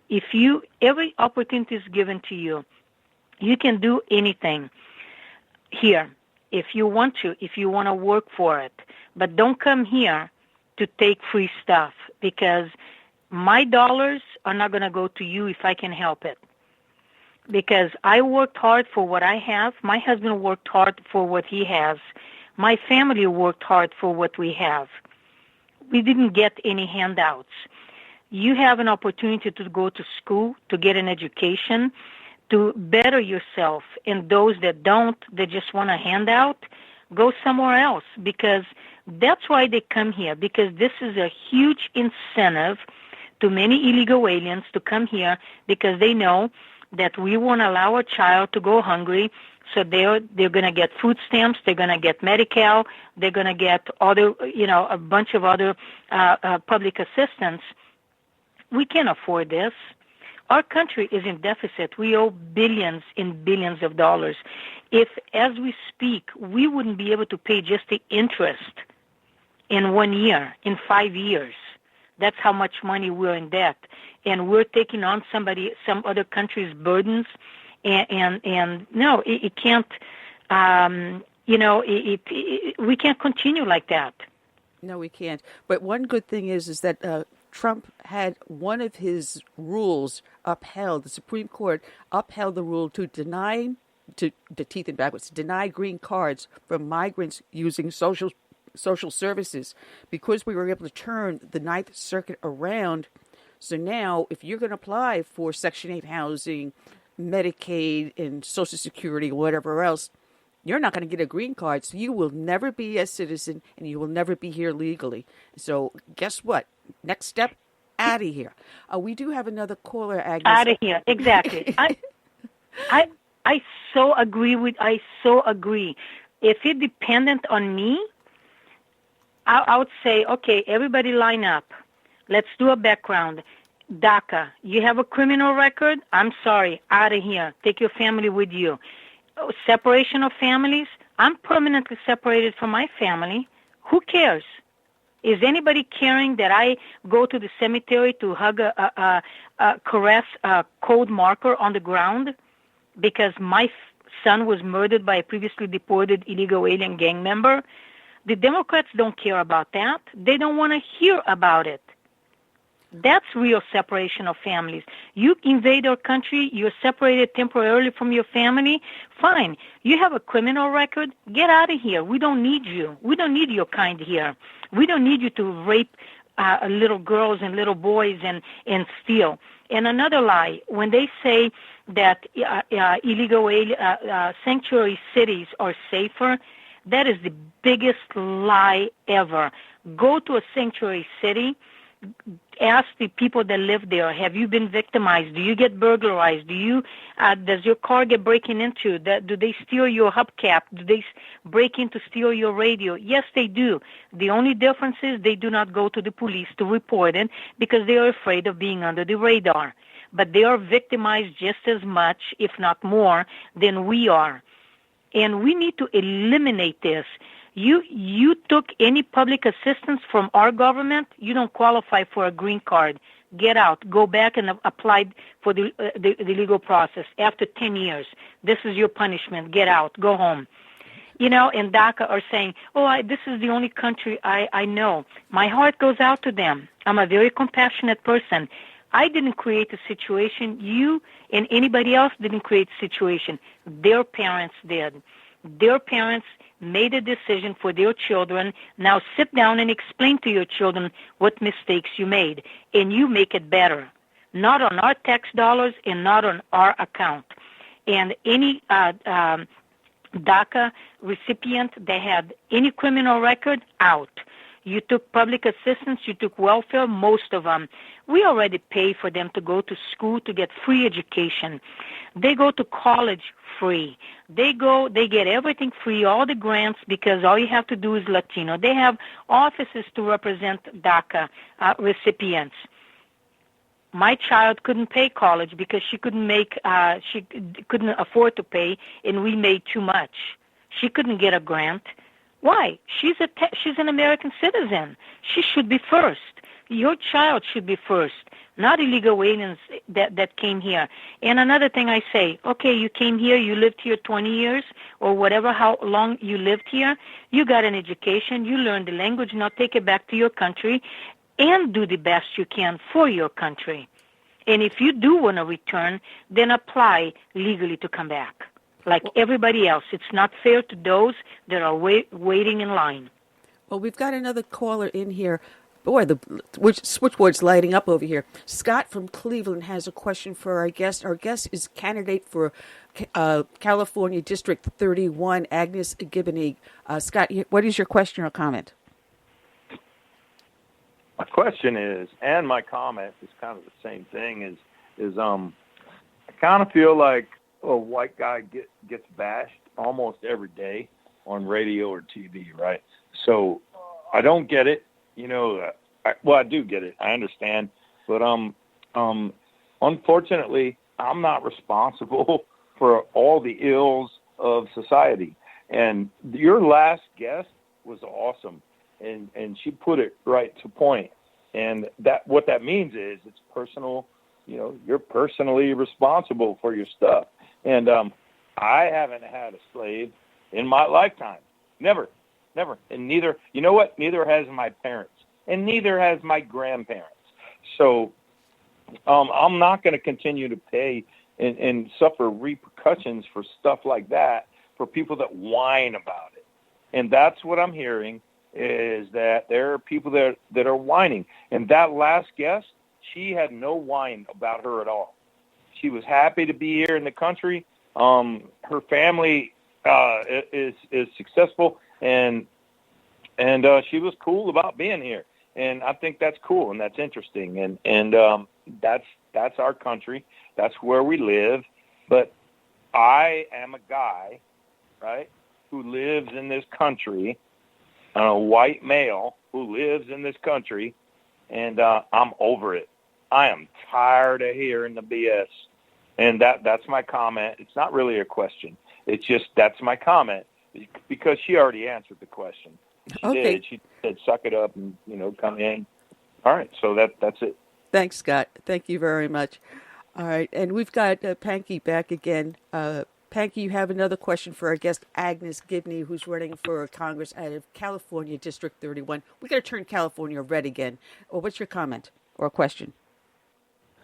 Agnes is absolutely right on how she's reporting on the illegal immigrants.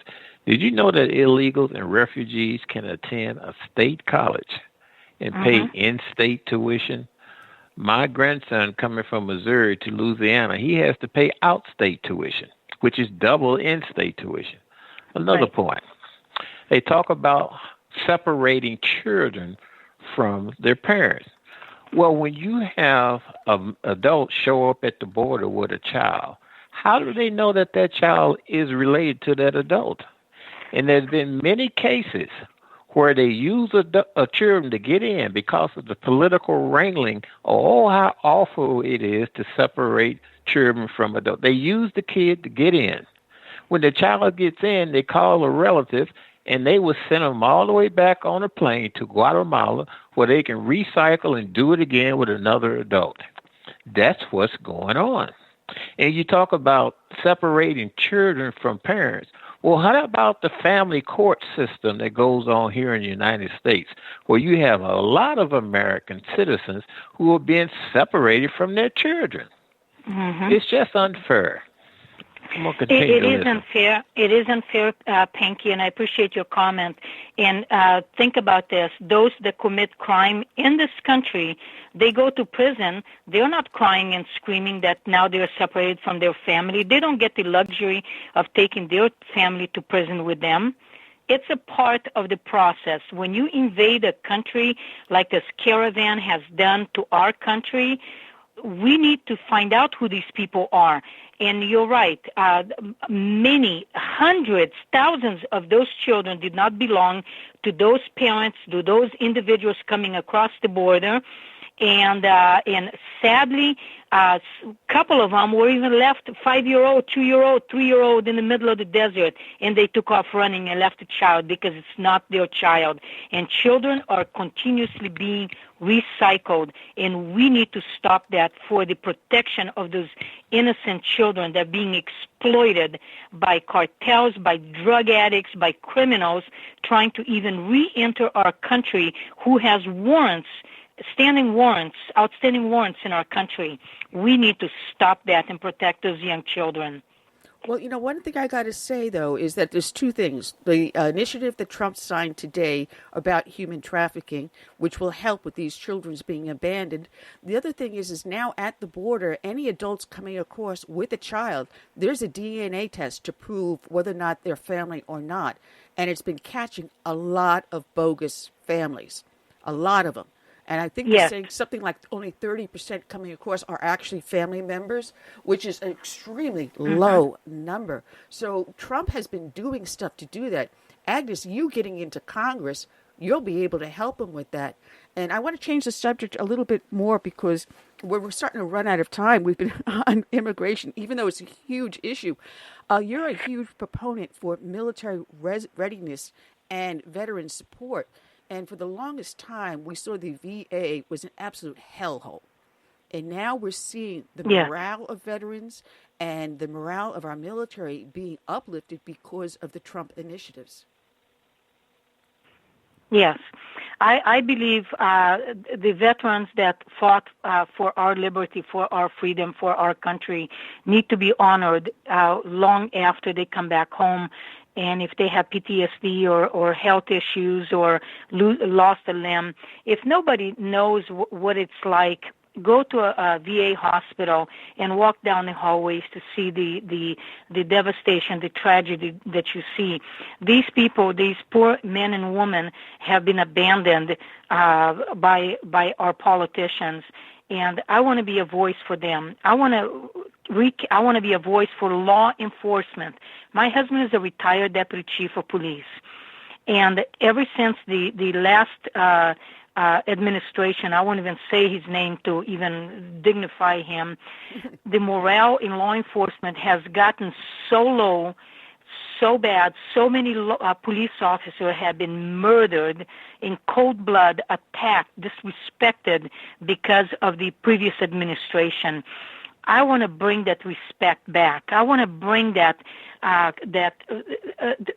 security and safety for law enforcement, where people look up to law enforcement, not to attack them like they are. And Second Amendment rights. My son was shot and killed. I am for Second Amendment rights. Everybody should have the right to carry a gun, to own a gun. Even though my son was shot and killed, do not take my rights away, because that's what they did in Europe. They took everybody's guns away and then went and killed millions of people because they had nothing to defend themselves from. I want to work for the working men and women of America. I want to put Americans first.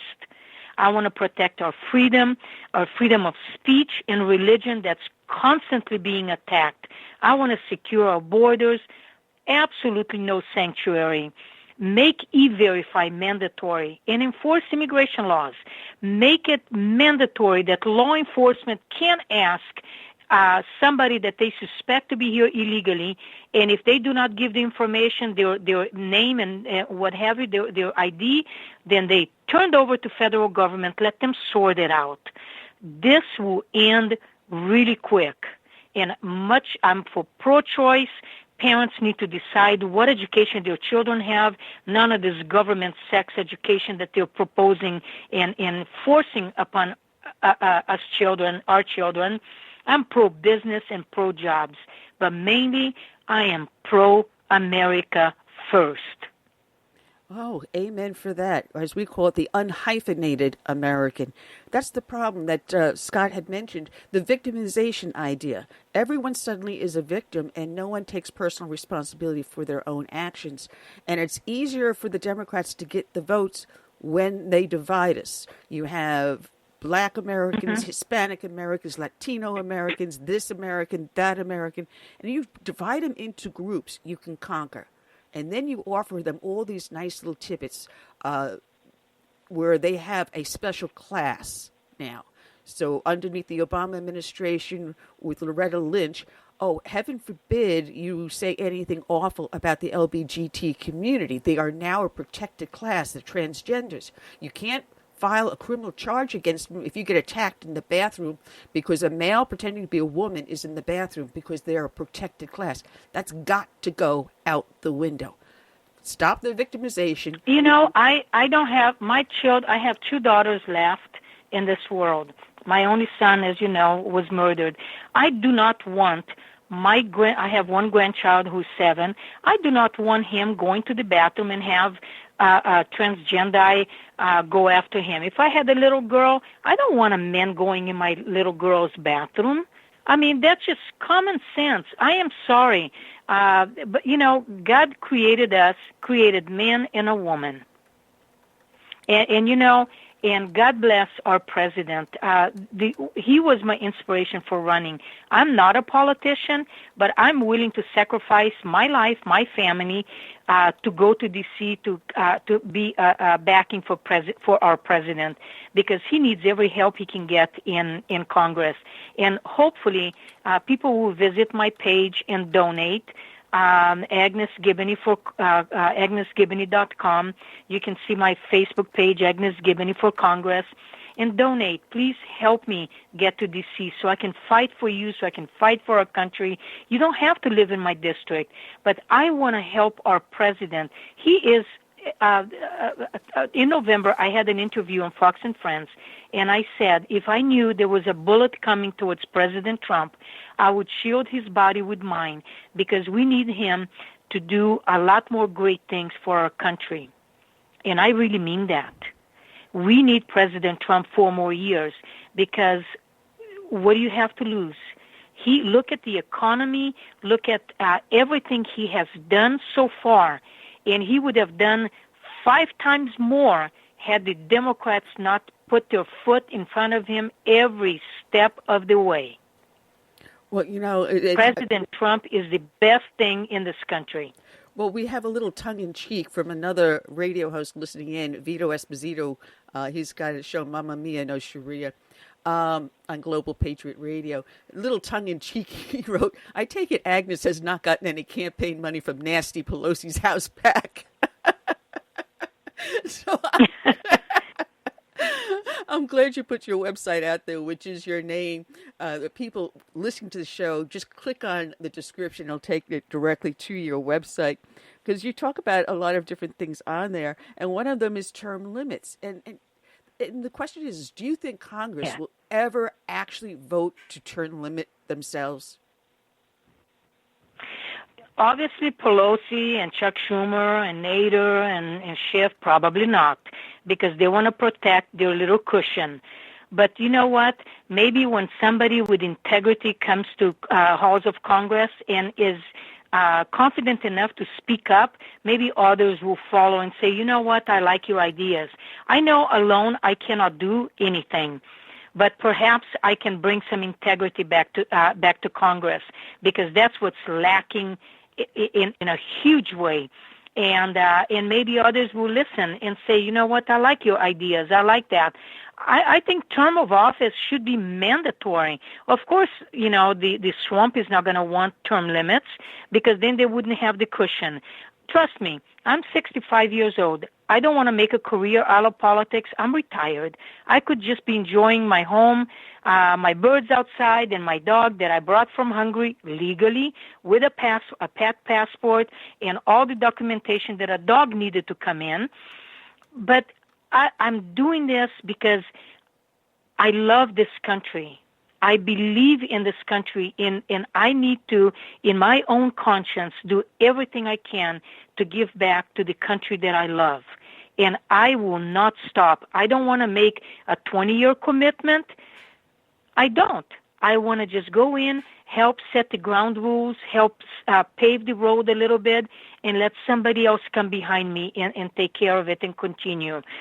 Because there's a lot of good patriots out there running for office. Aja Smith in Riverside is running. Eric Weber in L.A. is running. Two people that Tony Hawley is running. There's a lot of people that I support, that I admire, and would be great in state senate or in Congress. I tell you, we need to get out there and help. Unfortunately, Democrats are pumping thousands and thousands of dollars into my opponent so he can fight me. So that's why I'm asking everybody to please donate. As you know, running a campaign is not cheap. Just to put a candidate statement in the ballot, it would have cost me $19,000 for the primary. Wow. And money that I did not have, so I did not put one in there. But I have my heart. I'll give my life for this country. And I ask people to support me and share my page, and help any way you can. Like my page and share. And on Twitter, you can visit me on Twitter, Agnes_Giboney, and follow me. You can Google my name and see many, many interviews I have had. A year ago, January 11th, I was on Hannity with 11 other angel families, moms and dads. I was sitting dead center in a red jacket. Google, do a YouTube search and look at that clip. I am fighting for us. I'm fighting for this country. I have no agenda other than I want to give my life to this country. Well, you have to send me those list of names and their websites that you just mentioned. I'll get a hold of them and get them to come on to the show. Just tell me who it is that you support. Absolutely. That you feel would be great to come on the show. And we'll give them as much support here as we can. Because for what I'm seeing in the chat room, thank you. People absolutely love you. Thank you. But we do have another question from Vito, which is a very good question, because we've got members of Congress that go there, and they have their nice career, or they spend, 4-6 years. They walk out with these nice little perks, like free health care. They don't have to enter into Social Security or Medicare like everyone else does. They have their nice pension. Would you be willing to work to end those perks and say, hey, listen, not only are we going to term limit you. Absolutely. I didn't even have to finish the question. Absolutely. I know you didn't even have to finish the question. I'm so eager to answer. Absolutely. They should be on the same health care plan that everybody is on. And if they don't like it, then maybe they'll make a change for the better. Oh, I'm loving it. Absolutely. Look, here in California, our governor wants to give health care to illegal aliens, which he already passed. So up to age 16, illegal aliens can get health care. And who's paying for this? We are. Then now he wants to pass. I don't know if he passed already or not because I've been so busy with my campaign. He wants to give health care to elderly illegal aliens. Where does it stop? Where does it stop? So you mean I worked my life, my husband worked, worked, we paid into the system. I'm on Medicare now because, I'm 65, my husband's 65. So we are on Medicare. So our Medicare is going to decline in healthcare services because now we got another 10 million illegal aliens on it and the state can't afford it. No, this is an insanity. I am sorry. And what happens when these elderly people need to go into a nursing facility, need assisted living? It costs $5,000, $6,000, $7,000 a month. Who's going to pay for that? You and me? It's. Go ahead, Curtis. Yeah. I want to change the subject to education because our children are being indoctrinated in government-run schools. Once you become a member of Congress, what would you do to try to reclaim our educational system back from those on the left who have propagandized our children and brainwashed them? Well, I think, number one, government should stay out of the business of raising your children and mine. They should stay out of the business of mandating what curriculum they're going to be teaching your kids and mine. And I would end the school education. I think that's a useless government office. They need to end that. Let the parents decide what education they want to provide for their children. I don't think the government should be meddling in your personal life, what type of sexual education you want to teach your child or children. It should be up to each parent to teach their children as much as they want. Now, in California, I don't know if it's throughout the country or not, but in California, years ago, I remember when my kids were in school, boys went to one classroom and girls went to another, health education class, they called it, and they would talk about, different stuff that with boys and with girls and pregnancy and your monthly periods and so forth, health issues. That's okay. But when you put a boy and a girl together in a classroom with a male erect plastic penis so they can put condoms on it, what is the benefit of that? I tell you, I'm going to be arrested here in California because if I find out they're teaching this nonsense to my grandchild, I'm going to be in there and I'm going to raise so much heck that they're going to be calling the police on me. Because absolutely not. I still would love to see these parents that try the sex change on these child before they even hit kindergarten. And those that they do before they even hit puberty, child abuse charges should be leveled against it because studies show absolutely that by the time the child reaches the age of 18, 19, they've already decided which way they flow. And the vast majority of them, 90%, determine that they are heterosexual, truly. And the rest either have some sort of a mental problem because of sexual abuse or really do have a dysphoria. And by the time you're 27, the human brain is finally sexually fully developed. So medically, you shouldn't have a sex change operation until you turned 27 and you've had the psychological screening like we used to have years ago that they stopped. This is an abuse of an entire society, and our next guest is going to be talking about this. I'm telling you, we've got a powerhouse pack of ladies today with Jessie Jane Duff before you and now you. And the passion in your voice is so uplifting. And I'm hoping that you win, because whatever we can do to help you, we're going to try to push you across the top and maybe even try to get Trump out there to campaign for you. Oh, I would love that. I love President Trump. I tell you, he is such an incredible man. He's down to earth. I mean, compassionate. The very first time I met President Trump, he was campaigning here in California in Orange County, and we had these big posters of our children. And he was leaving, and we yelled, and Mr. Trump, and he came back, and he's autographing our posters. And he looks at my son's poster. You can Google his picture. Everybody says he looks like Tom Selleck. He was a really good-looking kid, and I'm proud to call him my son. Proud to have been his mother. And President Trump touched my hand very softly and said, "I am so sorry. What a handsome man. Thank you. So sorry. He was your son?" I said, "Yes." And he goes, "Oh," he just nodded. "Oh, no." And then he kissed my son's picture. This is the kind of president we have. He is, I tell you, I would give my life for him, because he is such an incredible human being that these Democrats, these liberal Democrats, can't even walk in his footprints, not even by a mile. You know, my husband and I were supposed to be down in Mar-a-Lago today at the football party, but the couple that was taking us down there, she had a very bad accident and spent a little time in the hospital, and his doctor said, "You've got stitches on, you are staying home, you're not going anywhere." So I would have loved to have met him. I had a chance to meet him a couple of times when he was up at the South Carolina Tea Party Coalition convention in the past years when he was running for president, and he would show up on Sunday, but on Sunday I pack up my radio equipment, head back home.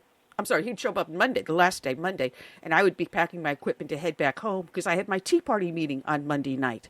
So so I just, several chances I had to meet with him one-on-one, and, well, that's the way the ball bounces. It will happen.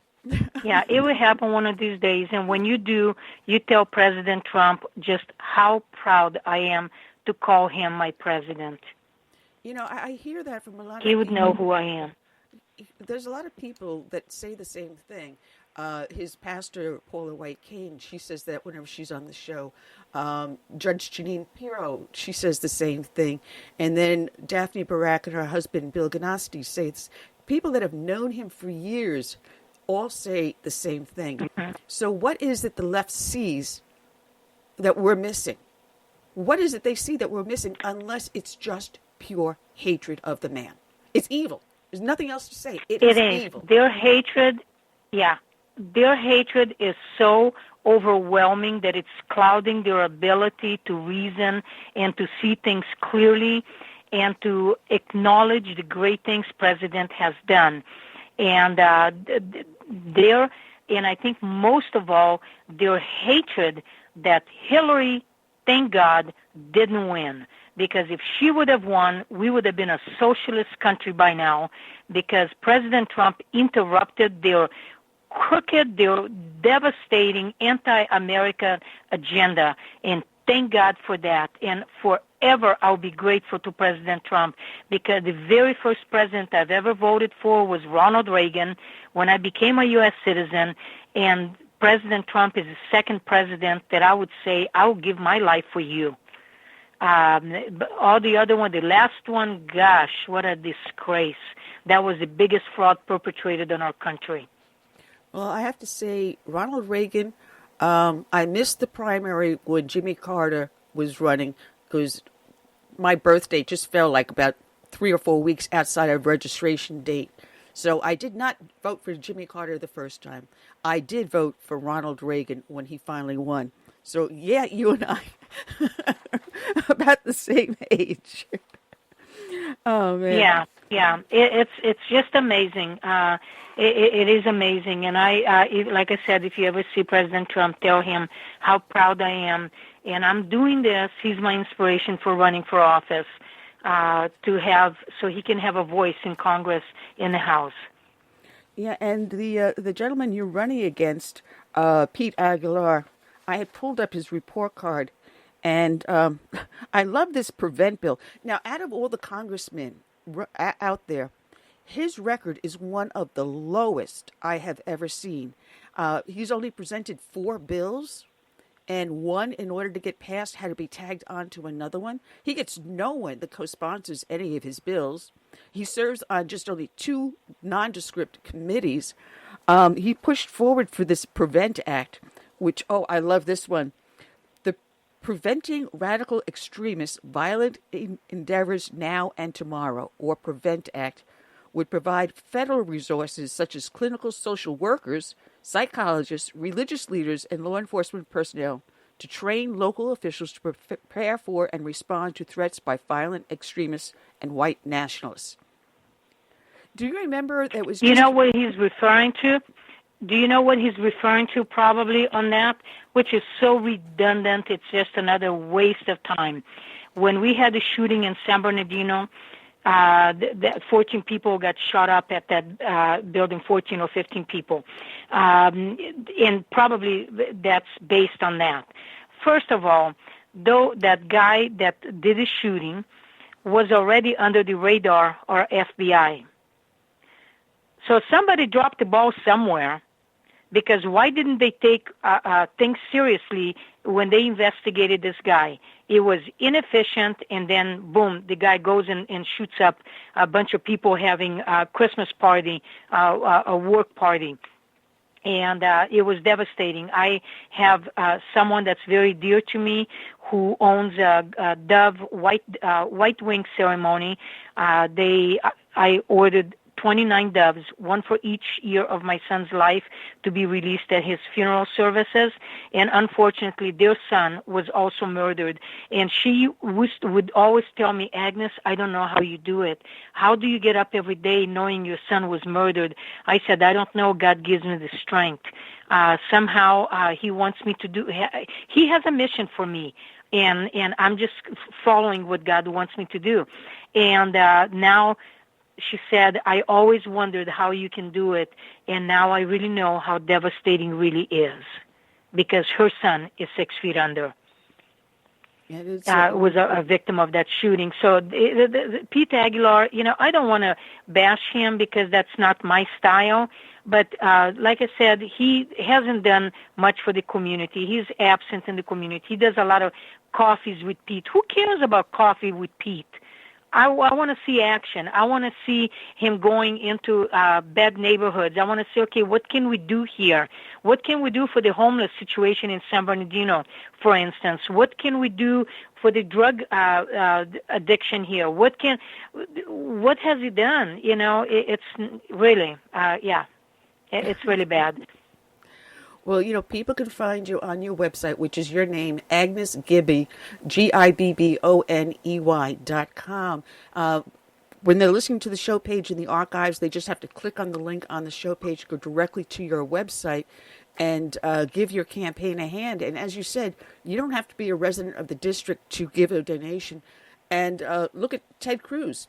He made it through his election cycle by getting donations of $5 and $10. Just as much as that can help push your campaign over. Mm-hmm. Yes, thank you. I would really appreciate any help, any support anybody can give me, and just know that I am fighting for you. Well, thank you, and God bless. Because fighting for my district, for my state, I'm fighting for my country too. And thank you so much for the opportunity to be on your show. Oh, it is my pleasure. We'll have you back again. And if you give me the information on those other candidates, I'd be very happy to reach out to them and invite them on also. Absolutely. I will do that today, just as soon as we get off the phone. All right. God bless, Agnes. And have Take a great care, day. Agnes. Enjoy your weekend. Thank you so much. God bless. All right. Thank you. You too. Bye-bye. We've got another exciting guest on. I enjoyed her book immensely. I want to welcome to the show for the first time Dr. Meg Meeker, the author of Raising a Strong Daughter in a Toxic Culture. Good afternoon, Dr. Meeker. How are you today? I'm well. Thanks for having me on. There's some people I have fun reading books, and then there's other books that you just end up plodding through. But as soon as I started picking up your book, story after story, example after example of the toxic culture we live in and how we should be able to fight it and deal with it within our families is an amazing book. Everything you wrote, I ran through my head and go, yeah, I know that one. Yeah, I know that one. And yeah, I have friends just like that. So, being a little bit older, I didn't have the internet or social media or anything. We didn't have those things back then, and we didn't have cell phones. Matter of fact, it wasn't until years later that the pagers came out. So we didn't have all those things. So we were a little insulated from what toxicity is, but we still had it. But what kids face today is breathtaking. It absolutely is. And really, the reason I wrote the book, I've written a number of other books, is that over the past 6 or 7 years, as a pediatrician, I have an online presence. Parents would write to me all the time and say, please help me with this. Please, what do I do? My daughter's in 3rd grade dieting. Please, my daughter's on, social media 6 hours a day. What do I do? Please, this 18-year-old boy insists on taking my 14-year-old daughter out, and I'm scared. So there was really this sort of fear that a lot of parents had. And I said, I really want to address it because even though we have all these bad influences coming at our kids, parents have so much power. And I think they need to know that, and they need to know that, they can do this. Yeah, it's scary, but they can do it. So it really, the culture's terrible on our kids, and yet I wanted it to be a hopeful book to say, you know what, if you do this and you do this, your daughter's going to be pretty good. Well, I love the book because Raising a Strong Daughter in a Toxic Culture, 11 steps to keep her happy, healthy, and safe. And you start off the book in the introduction with quoting St. Paul in the Romans. And I love this quote because, matter of fact, my pastor just the other day used it in a sermon. And the quote goes, I do not understand what I do. For what I want to do, I do not do. But what I hate, I do. Yeah. And this is exactly what the toxic culture is all about. Knowing what is right and knowing what feels good. What feels good may not, most of the time, is not right. Doing the right thing can really hurt. And this is what the book is all about. Yeah. You're absolutely right. And I love that quote because it's exactly me. I mean, I know what I'm supposed to do, but there's this battle in my head and I do what I don't want to do all the time. And, I think that if that's true for us as adults, how much more true it would be for kids, young girls. And I think that often parents approach their kids, particularly daughters, as though they're really more mature than they are. A 16-year-old who looks, like an adult woman is not an adult woman. She doesn't think like one. She doesn't have the judgment of one. And I think, that one of the big mistakes, we parents make is to think, oh, she's okay. She's okay. She's a good girl. She'd never have problems with this. Well, not necessarily because, again, the culture is hitting them pretty hard. And so, even girls with strong family values or great parents, they're up against it. And so that's why we really need to be on our toes and be able to help our girls.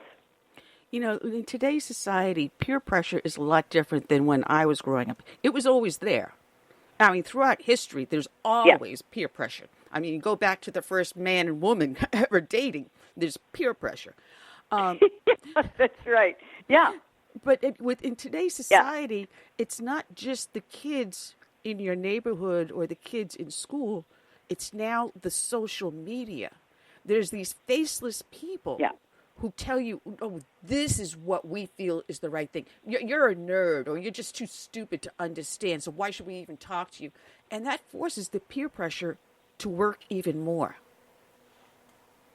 Yes, it absolutely does, and you're right. I think, we now know that social media has some really, really harmful effects on girls as far as depression. And we can kind of see why, because girls are turning to social media for affirmation and feeling like, oh, if I get enough people paying attention to me, then I'm worth something. But it never delivers. And ultimately what ends up happening is somebody gets on and says something nasty that they never say to her face, that does sort of feel like a nameless, faceless person, and does something that really hurts her. And so I think, even things like social media, and parents say, well, my daughter loves it, she connects with her friends. Okay, but have her call her friends, have her friends over. But social media is really tough on girls. And I think parents underestimate how tough it is. And that's why we sort of say, oh, what's the harm? It's not a big deal.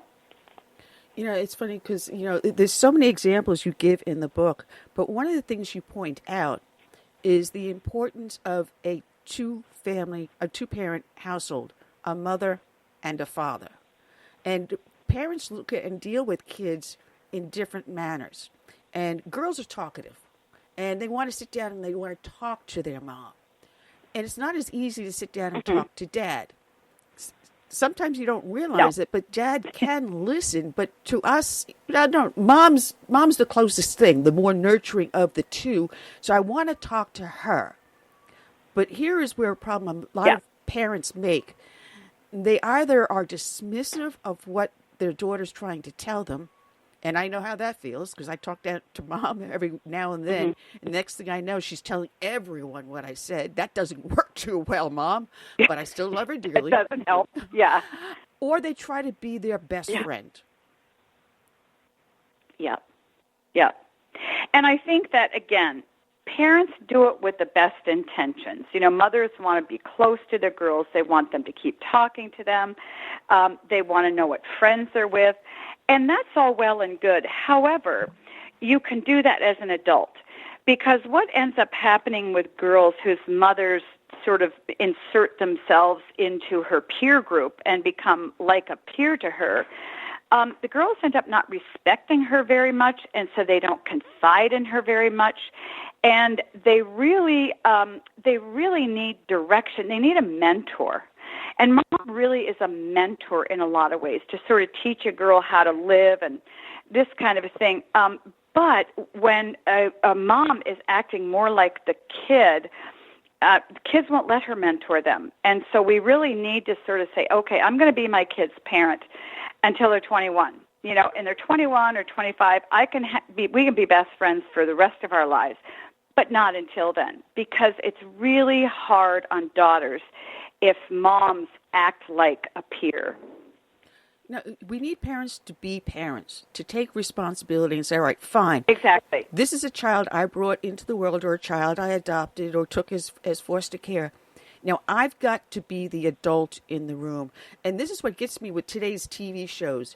The adults are the stupid idiots and the kids are the smart ones. Yeah. And that's not how life really works. Exactly. And that's all, media made because it sells, because kids acting like grown-ups and parents acting like idiots sells, because kids go, oh, isn't that funny? Because a lot of that is targeted towards kids. The shows are targeted to kids, not necessarily adults. But so there's this sense our kids watch that and they go, oh, my mom and dad, what do they know? They're just kind of idiots, because they eat up what they see on television. Well, that's where we parents need to kind of push back and say, whoa. That may be TV, but we don't live in a TV show here.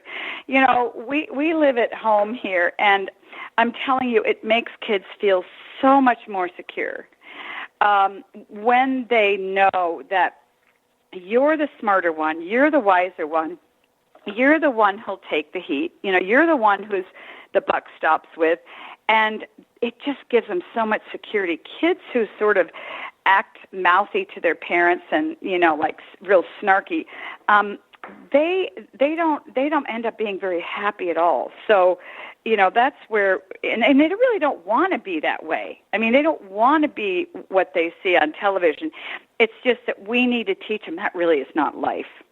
Well, it's funny because there's a comment by Vorp. He's got a couple of them in the chat room, and they're salient points. Growing up, my parents had certain chores for us to do. You didn't get to do watch TV. You didn't get to go outside to play with your friends. As a matter of fact, my girlfriend would come over to the house and help me do the chores so I can get out of the house faster. Yeah. The parents also taught you respect for your elders and dignity. It was yes, ma'am, yes, sir, thank you, please, wash your face before you sit at the table, say grace together as a family. And something you also address in the book, the importance of praying together, something that you really don't see too much. Somewhere along the way, between the 50s and 60s and the leap into the 70s and 80s, there was a whole generation that just dropped that completely. And there are now parents out there that never knew those things. They don't understand that if you have someone coming in a store directly behind you, hold the door for them. Say please and thank you. Yeah. We have a whole generation that does not know how to teach their kids that. Yeah, you're right. And I think it was interesting because my son said to me years ago, he's 29 now, but when he was in high school and he was at a Christian school, he opened the door for a girl, and she got so nasty with him. And he said, Mom, it just took me by surprise. I was just trying to be nice. And I said, you know what? That's the kind of girl you never want to date, because she's really got a chip on her shoulder. I said, just stay away. And he said, well, you didn't need to tell me that because it really bothered him. Here he was just trying to be a nice guy. And it sort of bit him in the back. But I said, you know what, don't let it discourage you, because there are a lot of women out there, girls out there, who like that.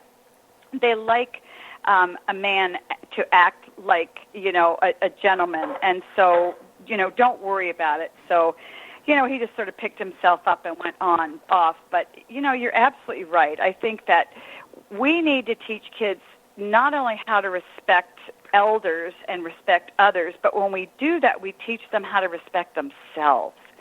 And that's what kids just don't have now. They don't have any sense of self-respect because they're not taught how to respect anybody else. And it's really hard for kids. And that's what parents think, well, I just want my kid to have sort of the freedom to be who they are and do what they want.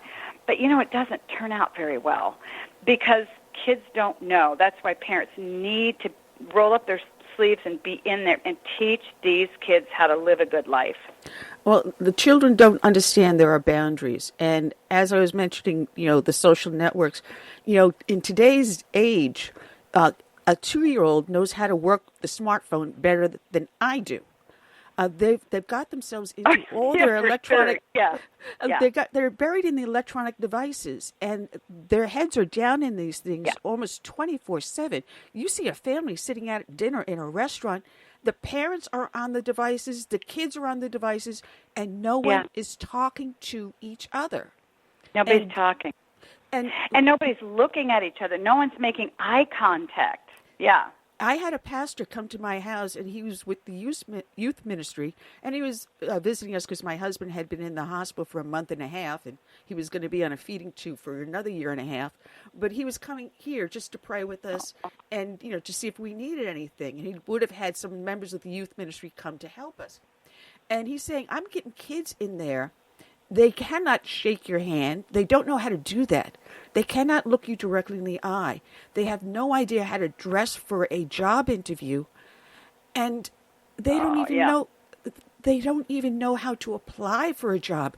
I can't tell you how many times I go into a supermarket and I see the parent at the kiosk filling out the application for the child who's wearing checkered shorts and flip-flops. Yeah. That's right. Yeah, exactly. It's really remarkable. And that's another thing, parents, rather than making their kids do things on their own and teaching them how to be a responsible adult, they say, well, it's just so much easier if I do it myself, so I'm going to do it myself. But now we have kids who just won't leave home at 25. Well, I wonder why. They just think, well, why should I have to do that? I mean, somebody's always going to do it if I don't do it. But I also think there's a sense where a lot of parents, particularly moms, feel like they have to be needed by their kids. And so they kind of keep doing a lot of stuff for their kids because they like that sense of, gee, you need me, but it's crippling for kids, particularly boys, when they're grown. Helicopter moms. I got a relative like that. Yeah. I mean, you when do. she was You poor thing. Yeah. She was filling out her daughter's college applications, and I'm remembering back to the day when I did that. My father's picked up the mail, looked at it, and says, "There's mail for you, Ann." He hands me a bunch of envelopes. It was the college applications and loan applications and grant applications, of which I was eligible for none of that. I had to work 2 and 3 jobs to put myself through college, but he made sure I sat down, I filled out the forms. And by parents living by example, doing something like that, it gives the child an understanding that they have to be responsible for themselves.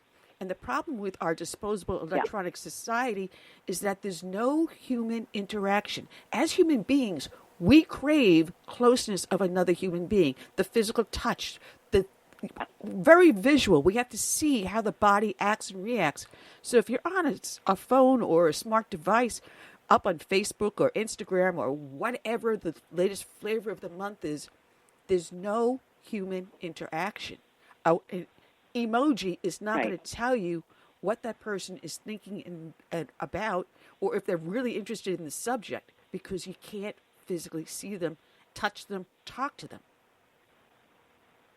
Exactly. And I think that's, honestly, we see a lot of depression and anxiety in kids, and I really believe that's part of it, because humans are made for relationship. We're made to be with one another and converse with one another and attach to one another and show affection. And when you're sitting in a room all by yourself and you've got a screen in front of you, it doesn't matter what's going on the other end of the screen. It's not real. It just isn't real, and I think it really handicaps kids. And I think about what your father did. Aren't you glad your father was tough enough to do what he did? Because that made you feel so good about yourself. Oh, I borrowed $5 from my girlfriend and I to go out one night, and if I didn't pay him back the next payday, he's gone, Ann, come here. You owe me $5, don't you? Where's my money? Exactly. Yeah. Exactly. Yeah. But that's so good for you. Yeah, it made you a strong woman. Well, one of the other things you mentioned. I would like to say. Oh, I'm sorry. Let me finish this one thought through, because one of the things you say in the book is that parents are so involved in making sure that their children succeed and achieve that they take them to ballet and soccer instead of finding out what the child is interested in, what their skills and talents are, and nurturing them, not pushing them. We have children that are bound to fail. Yeah. Yes. And I think that the message the kids get and the way that makes them feel is that if I want my parents' attention, I better jump through these hoops. I better do gymnastics. I better do the football. I better do the swimming. And I can't tell you how many kids graduate high school or go off to college, whatever, and they say, I really don't want to be running track anymore, but here's the thing. I'm afraid if I give up, my parents aren't going to really pay any attention to me, or even are they going to love me? Now, parents maybe don't mean to communicate that, but that's how the kid reads it. And that's why it can be really, really hard for kids, is they're taught how to perform to get attention rather than just how to be, and just we accept them and love them for who they are. Well, Curtis, go ahead. I also think that one of the problems we have with children today, as far as being antisocial, is that those who play video games, the allure of some of these video games are so powerful, it's almost like these kids are stepping down into one of those Alice in Wonderland holes, and where everything is surreal, or as we call it, virtual. And most of them are lost in this world, and they don't really feel they have a need for the real world. And that's what I'm afraid of, that they will finally retreat into a virtual world and try their best to leave the real world behind. You know, it's a great point, and we see that. You know, I mean, there are boys out there who are playing, 8-10 hours a day of video games, and after a while, well, first of all, we do know it changes their brain anatomy. It really, actually, the wiring changes. But you're right; they get so immersed in it, they have difficulty telling what's real and what isn't. And I'm convinced, that some of the violence in the culture, school shootings or whatever, they see this violence over and over and over. I mean, they're training themselves to be violent people.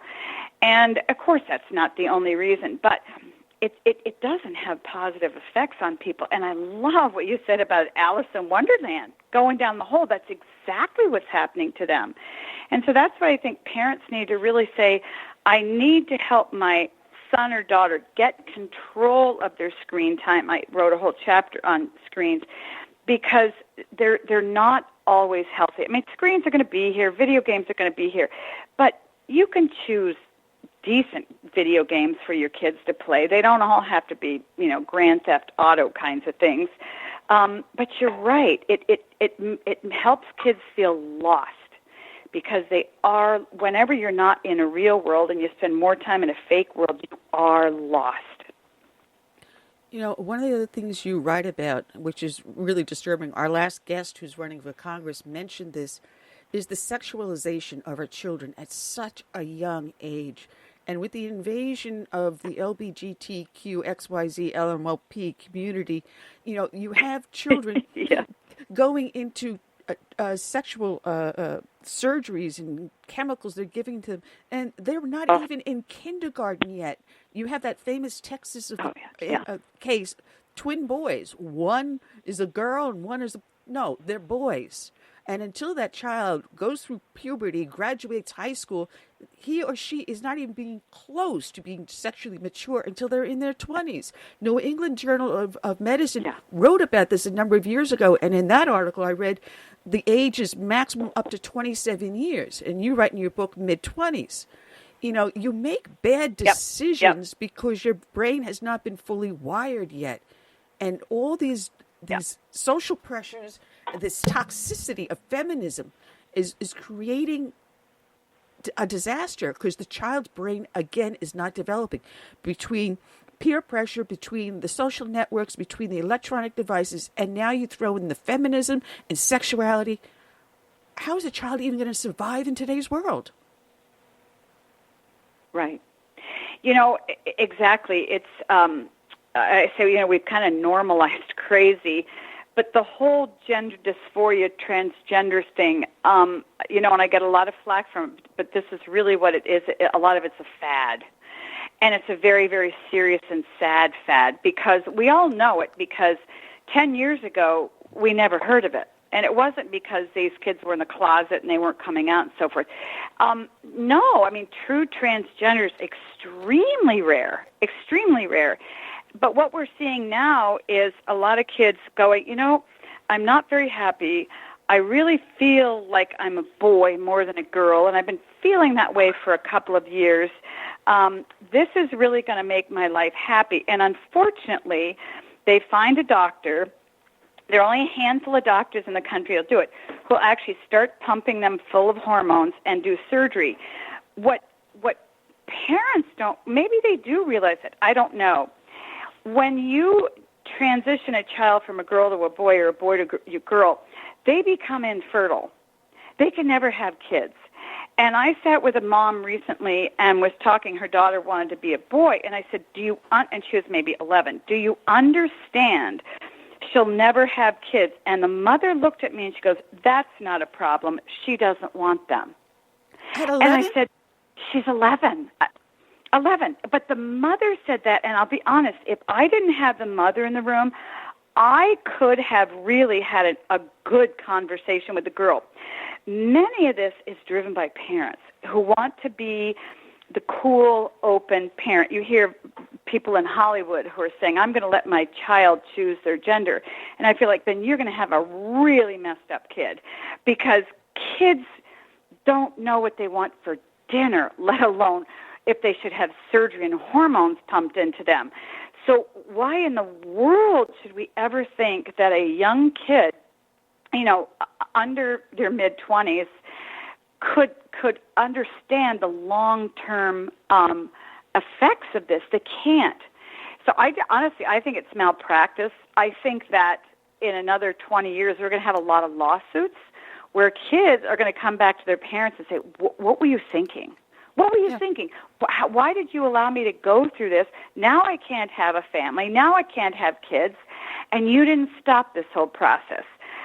Mark my words, because the consequences are really serious of this. No, we've had on the show Walter Heyer, and he has a book out called Sex Change Regret and a website called Sex Change Regret. He actually lived as a woman and then reconverted back to a man.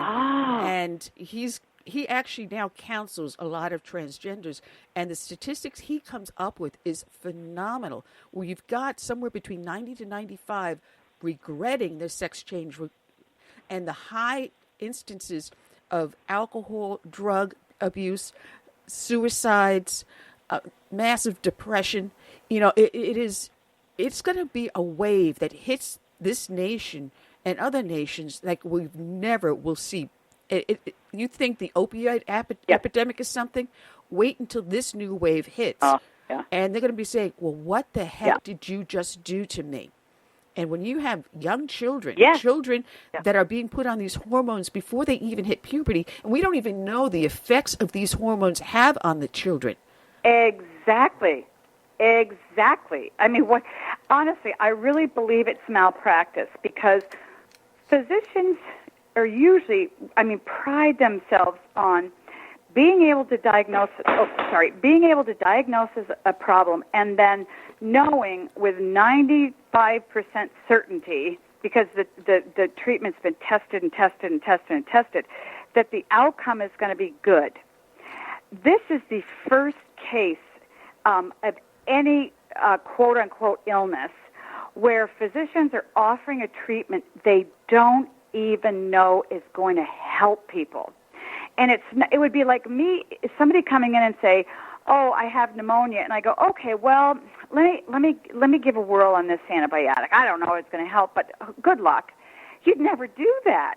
But we have a situation where we're implementing a very, very serious treatment plan that we don't know if it's going to work. We have good evidence that it's going to harm somebody, and we most of the time don't even have the diagnosis correct. So on many levels, as a physician, it's just wrong. I really do think, most physicians, 90+% of physicians in the country would never sanction this kind of thing, and certainly would never give any treatment like this. Now, and the worst part is that when Walt talks about this in the book, what he went through, he goes, it used to be in the 1950s when they finally came out with this type of surgery, you had to go through a whole battery of psychological exams back and forth until they decide that, you are psychologically healthy enough to understand that this isn't a genuine dysphoria. But now when he went through it, you went and saw the psychiatrist, you told him you felt like you were a woman, and they'll write out a little prescription and say, all right, see this doctor to schedule your surgery. That's it? That's it? That's all you're going to do? Yeah. And this is what is happening in today's society. As you call it malpractice, I call it physical abuse. Child abuse and physical and emotional abuse, which is what it is. And it is. It is. Society has become so toxic. And another thing you talk about in the book is victimization, which is why all these things that they're doing to our kids and to us today work. Because suddenly we're all victims. You don't understand me because I'm in a girl's body, but I'm a boy. You don't understand me because parents are too stupid. Because you don't know anything you're doing, I'm the victim here. And as you go through each one of these segments, everyone feels themselves as a victim, not as a person of worth. And this is where the most important part of your book comes together, is that we've got to teach children today of their own self-worth and of the individual next to them, the other individual, a stranger, a friend, whoever. they have an equal worth to you. You may not have the equal talents, but God gave you to live in his image, and he equally loves both of you. Someone loves you out there, and it's God. Yeah. Exactly. And he doesn't make mistakes. He made you just the way he meant to make you. And so, you're absolutely right. And I think that we need to reiterate that to kids. And, at least if kids are feeling, life is hard, no one understands me, and this and this and this, okay, we'll ride it out with them. Stick with them. Stay with them. Tell them, okay, say, what can you do? What can you take charge of? But don't lead them to believe that their problems are going to be solved by changing their sex, because they're not solved. And to sort of tell a kid, well, yeah, this will make you better, it's just the lie of all lies. And I just think it's very cruel to do to kids. Yeah, as well as the sexualization of kids, because now these kids feel like they have no self-worth, and their peers are saying, well, everyone hooks up. But girls are wired completely different than boys. A girl can say, oh, it's no big deal, one-night stand, but when she has that breakup with that guy after that one-night stand or the one-week affair, a depression sets in, because to a woman, a girl, there is an emotional attachment to having sex, where a boy can just brush it off and go, oh, another conquest, on with the next. Yep. Yeah. Yeah. No, you're absolutely right. And I think that, to assume, but then again, women have fought for this sort of right to be perceived as like men, similar to men, not just equal in value to men. And so they believe, some feminists believe, we have the absolute ability to behave like men and have these sexual conquests and walk away and be just fine. But they can't, and so I think that's terribly unfair to girls to lead them to believe that they can when they really can't. Now, how can you value yourself if you turn around and do that to your body, saying, well, I don't care, it's no big deal. Where is the respect for you as an individual? Where is that bonding between two people? Because when you are in a relationship and it becomes sexual, there should be a point to it. It should be a deeper personal relationship leading to a lifelong commitment between two individuals that actually love each other. And, we see the highest divorce rates ever. And we saw them climbing in the 70s with the rise of feminism. Marriages were easy. If it's not good enough, have a quickie divorce. You get pregnant, you don't want the baby. Oh, right. Roe v. Wade passed, so there goes that zygote. No, that is a preborn child worthy of respect. So if you can't respect the child in the womb, how are you going to respect the adult woman outside it? Yes. Oh, absolutely. And one of the things that I will say to people who say, well, I would never have an abortion, but it's okay for other people. Or, abortion's good, every woman has a right. I say, have you ever seen one?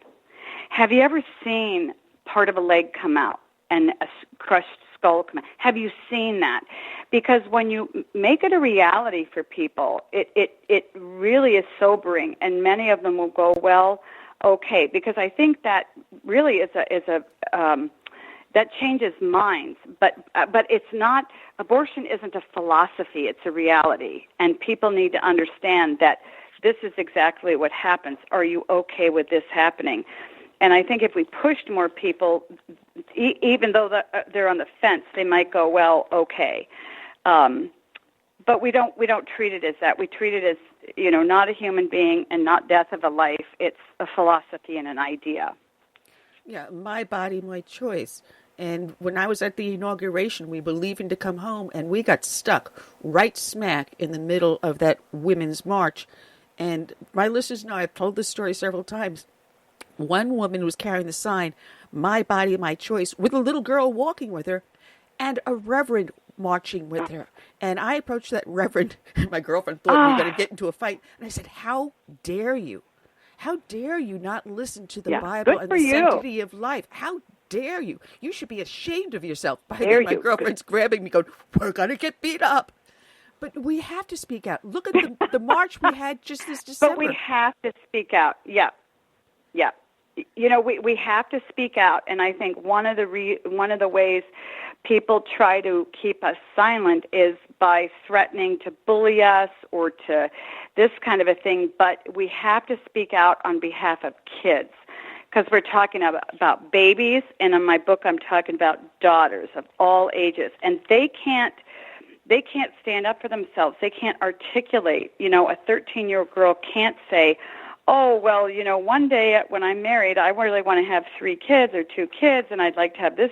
She has no idea. So she can't articulate it. So we adults have to be willing to do that for kids, you know, no matter what people are going to say to us. And oh, my heavens, and I'm sure you've had it too. I've had people say horrible things, but I say, well, I don't care. I'm just going to keep on keeping on. Well, it's funny because you said, you know, a young child of 11 really can't make a decision. At the age of 11, my decision happened to be I wanted to become a nun. And I then turned 13 and I discovered boys. But conversely, yeah. I'm on my second marriage, 27 years happily married. Yeah. But when I growing up, I had an older brother. And if I went by today's standards of the LBG community, when my father carved him in a little rifle, I wanted a rifle. He made him a skateboard. I wanted a skateboard. He made him a slingshot or a bow and arrow. I wanted that. But, you know, I played with his G.I. Joe. I played with his little army guys. We played war. And if I went by today's standards, I would have had a sex change into a boy. Oh, you'd be. Yes, exactly. And aren't you grateful that you didn't, and it wasn't something that people did then? And it's really sad, because that's very common. It's very common for girls to identify with boys or boys to identify with girls at some period in their lives. You know, they just kind of go through a phase, and but then they come out of it. But if you have adults around you going, oh, here you are, you know, we need to change your sex. It's an abusive thing to do to a child. You know, but we need 2 healthy adults in the room to raise that child properly, 2 adults to think. And your book is a good way to lay it out. And I looked at a lot of what you wrote about the book, and it's things my parents, most of it, they did correct. You know, they waited to see what each one of us wanted.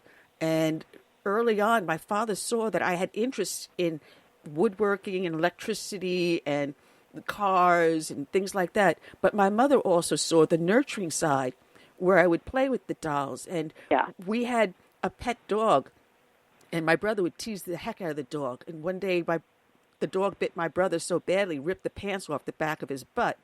And my parents gave the dog away. And I says, why'd you give the dog away? Give Jeffrey away. But they saw the nurturing nature. They didn't reverse it. Yeah. But they saw it, and she saw that I enjoyed cooking and baking and sewing. She saw that I had these talents. So I was all girl, but I was also girl enough to realize that I had talents in other areas that will take me far in life. Yes, absolutely. And I think what a great service we do to girls by embrace being a woman, and enjoy being a woman and love being a woman, and teach them how to feel really good about themselves, but also say, you know what, you don't have limitations. People tell you have limitations, but you don't have limitations as a woman, because really, by saying you're a woman, you want to be a man, you're really rejecting womanhood. And you're saying, I don't like that, I hate it, turn away from it, which means you hate yourself and you hate the way God made you. And having a sex change just affirms all that. And that's not what we want to affirm to kids. You know, we want to affirm to them that they're loved just the way they are and the way they're created. And one of the things you stress is finding faith. Because a lot of people that you deal with, a lot of kids you deal with, have not been taught about the Bible, about Christ, and about God's love for us. Because I saw story after story, it's like, well, who loves you? And so, well, maybe my mom does. Maybe grandma might. Yeah. And then you say, well, what about God? Right. And bringing that to a child and bringing a child, often young adults, into faith gives them an understanding that there is a higher purpose in life, not just for us, but for everyone. Yeah. And to embrace that. And you give also good ideas on how to find faith, books to read, certain other philosophers and authors to look into. And I found that very interesting. Thank you. Because I really do believe that kids, if they don't have a faith, they're not grounded. They're not standing on solid ground, and they know it, and they feel insecure. They feel wobbly. They don't know what's around the next corner, and really, they don't know who they are. They don't know why they're here. They don't know why they're alive.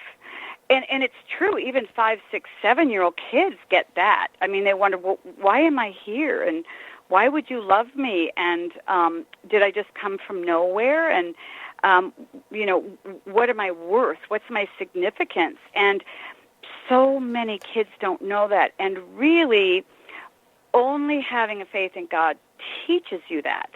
Because you can say to them, you're not an accident. You just didn't sort of come because, mom and dad decided we want to have a kid. But God created you for a very special reason and purpose. And you have incredible value in his eyes.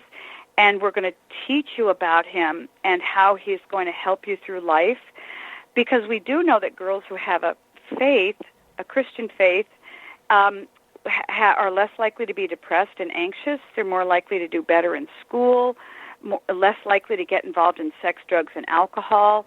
I mean, across the board, there's so many parts of a girl's life that are deeply influenced in a very positive way by having a faith in God. And that's why I just felt it was so important that I really needed to write about it in the book. Yeah, and we had mentioned victimization early on. I don't know if with you or for the past guest, but we've been talking a lot about that today. But one of the things is to teach the young woman, the girl growing up, that she can be a strong individual. She doesn't have to be a victim. And then have the parents help her walk through situations that she may feel bad about, and then find her strength through there. Yes. Because I think that when we, now everybody talks about microaggression and don't say this to me, don't say this to me. If you do, I'm going to make sure you get kicked out of college, sort of. But I think that makes kids so weak. And it makes them so self-centered. But when kids are having an issue or a difficulty, rather than say to them, oh, I'm so sorry, poor you say, okay, it's difficult. What can you do now? How can you respond? Because, okay, you got a bully at school. What can you do? What can we do? Rather than, oh, this is terrible, and oh, feel sad for me. And it's, no, let's move from being stuck into a proactive manner and use your strengths, intellectual, emotional, whatever, to move forward in this. And that's how you really teach young women to be strong and not feel like, they're a victim of the world. And I think that, or they're a victim and everybody else is at fault, therefore they can't like anybody, particularly men, because they're mean to them or they're awful to them.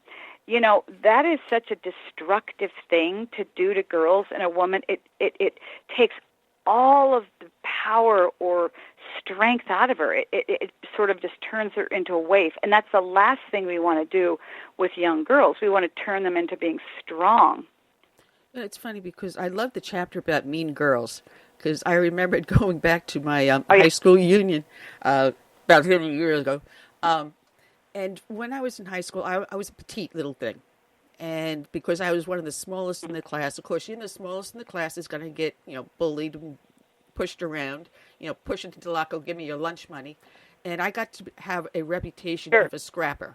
So after a while, it's like, if you try something, you better be smart about it because she's going to come back at you, or you better think twice. Yeah. And I remember one instance, I was in the locker room, and they thought they were going to get the smarter end of me. And they tossed a aerosol can over the top of the lockers, which hit me smack in the top of the head and actually knocked me onto the floor. Oh. And here I am, half dressed, and they came walking around thinking that, I probably ducked and hid, and I came up off the floor. And I don't remember if you remember the platform shoes with the big heels. I had one in each hand, and I said, "Come at me." And they started to take a step back, and I saw the fear in their eyes. And I laughed, and I says, "You know what? You're not even worth my time." And I turned my back on them. I saw the same girls at my high school reunion. My girlfriend and I walked up to them. And we actually laughed in their face and going, "We were afraid of you? Look at you. You're nothing." And we walked away. Oh, look, Revenge is sweet. Yeah, exactly. But that's the mind of a kid. Yeah. Oh, that's a great story. So rather than cower and run away and complain to your mom that these kids threw a can at you, you take your shoe off and you go after them. I mean, that's the way it should be. Yeah, stand up for yourself. Yeah. Well, if you remember those shoes, they were heavy. They were nice weapons to wield. Yes. Yes, they were. They were serious shoes. I'm amazed people didn't fall off them more readily than I think we did. And you heard someone coming down the stairs in them. Oh, my goodness. The second my mom came down the stairs, we knew, here comes Mom. Here she comes. That's right. Clunk, clunk, clunk. That's right. Yeah. That's funny. There are so many good stories and so much good advice in this book. Raising a strong daughter in a toxic culture. It's 11 steps to keep her happy, healthy, and safe. And it's broken down to very simply 11 different chapters and subtitles in there to help you understand. And you take people step by step. And you have cases in there. So, well, this child came, and this is what we did, and this is how the situation ended up. You didn't always have 100% success, and there were times you wish you could have done more, but you also have a parent to deal with that can block your efforts. And I think the important thing in the book is trying to tell parents, stop it. Take a look at what your daughter's going through, and let's find a way out of this. Yes. And learn to look at life through your child's perspective, not your own. For instance, when I saw this 11-year-old and her mother piped in, she won't want to have kids. Well, wait a minute. Let's look through life as an 11-year-old. She has no idea what she wants to do tomorrow, let alone in 10 years or 20 years.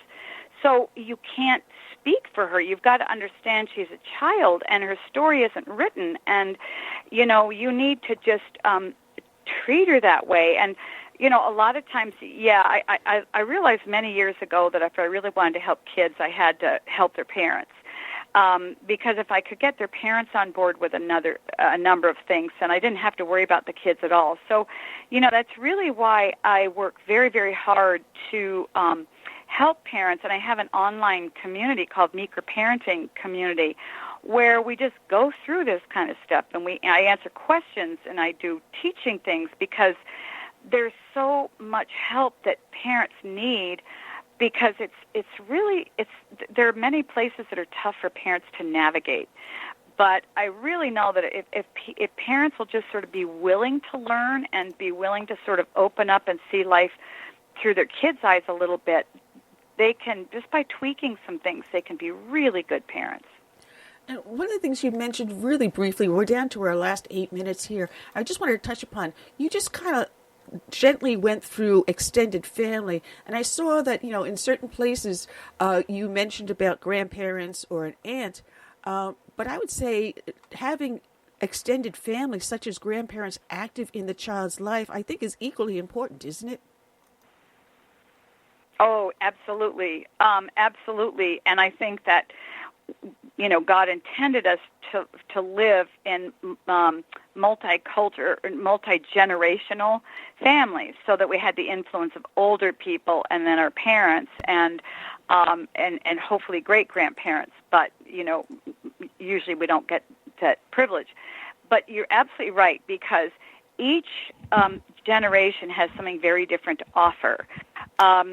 Grandparents can offer a perspective that parents can't. Grandparents can give attention and time that parents can't give, because when we're with our grandkids, all we do is focus on that grandkid. We're not trying to do this and trying to clean the kitchen. We're just, I have them. They're here. I'm going to enjoy them. So they get some very different things from grandparents than from their parents.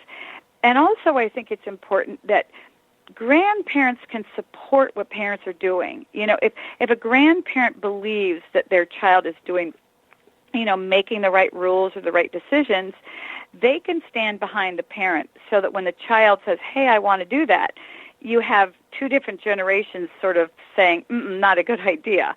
And that really gives a lot of strength to what the parents are trying to do, you know, and credibility in the child's eyes. So you're absolutely right. I think that we really were not intended to live scattered around the world like a lot of people do, with, you know, grandparents in one country and parents over here and kids there. It's just so fractured, and we lose out when we're not with our immediate families and certainly extended families. Well, Dr. Meg Meeker, thank Meeker. you for joining us. Curtis, we've got our 6 minutes left, sweetie. Want to thank you for joining us. All right. There's so much we could talk about. I mean, we could probably go on for another hour, and probably Curtis will get her back on. Easily, Curtis. Yes. So I promise, save the thought, and I won't cut you off next time. But your book is Raising a Strong Daughter in a Toxic Culture, 11 Steps to Keep Her Happy, Healthy, and Safe. And your website is your last name, Meeker, Meeker, meekerparenting.com, where parents can reach out to you and you can give them a helping hand, telling them to get this book, and you can work with them. God bless you for the hard work you do, Dr. Meeker. Thank you so much, and God bless you in your endeavors with your show. It's a wonderful show. Thank you so very much. Tell your agent so I get more bookings. Okay. Thank you so much. Have a good night. You too. All right. Good night. Check her out, Dr. Meg Meeker, meekerparenting.com. Curtis, we're down to our last 5 minutes, and we already have everyone booked up for next week. There is a guy out there by the name of Martin Gregg. He is a comic book author. He's got a new comic book out there called Little Adam Shit, Schitt. It's great. Also, Dylan Howard has a new book out, and his new book out is Epstein, Dead Men Tell No Tale. And then we have a friend of the show, Lieutenant Colonel Buzz Patterson, who has announced his running for Congress for California District 7. He's got one opponent going into the primary. Wow. Labels himself a progressive Republican. And I told Buzz that we got to put a little whoop on him. So what? A little, whoop, whoop. Progressive Republican. Progressive. Oxymoron.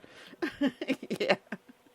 So I want to thank everyone for joining us up in the chat room as well as over on Facebook. As I said, I will have the show up on YouTube a little bit later on this afternoon or tonight. So that's about all we got for today, Curtis. And send me an email. Let me know what dates you'll miss next month so we can fill that in. Again, it's been a good show. All women. But I will be here next Friday. Okay. Well, I'll be here next Friday. Well, I'm going to leave everyone with Gary Pecorella, his song, Save America. So until then, I say good night, God bless, and have a blessed weekend.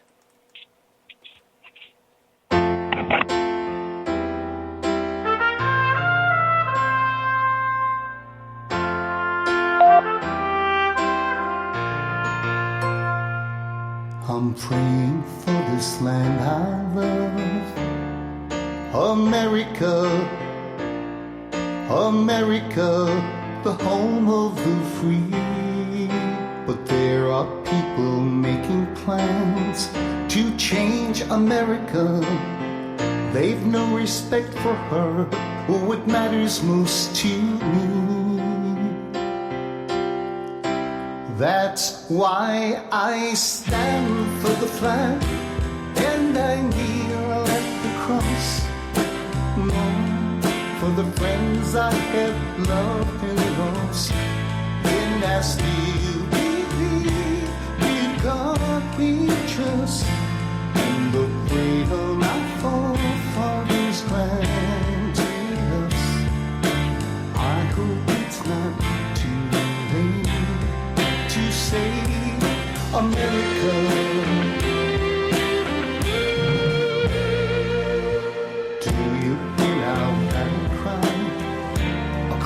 America, we've got to rescue her. You know it's it's up to me and you to see the truth behind their lies. Don't change America. God bless America and the red, white, and blue. That's why I stand for the flag and I kneel at the cross. Long for the friends I have loved and lost. And I still believe in God we trust. And the freedom I forefathers grant. 90 seconds. I hope it's not too late to save America.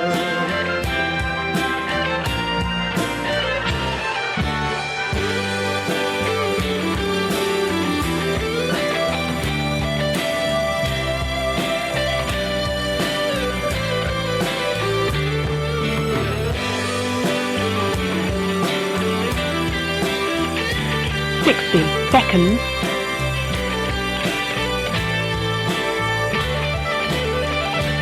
That's why we stand and flag, and we kneel at the cross. For the friends we have loved and lost, and we still believe in God we trust. In the freedom our forefathers granted us, we know it's not too late to save America. Save America. Let's save America. 10 seconds. Together we can save America.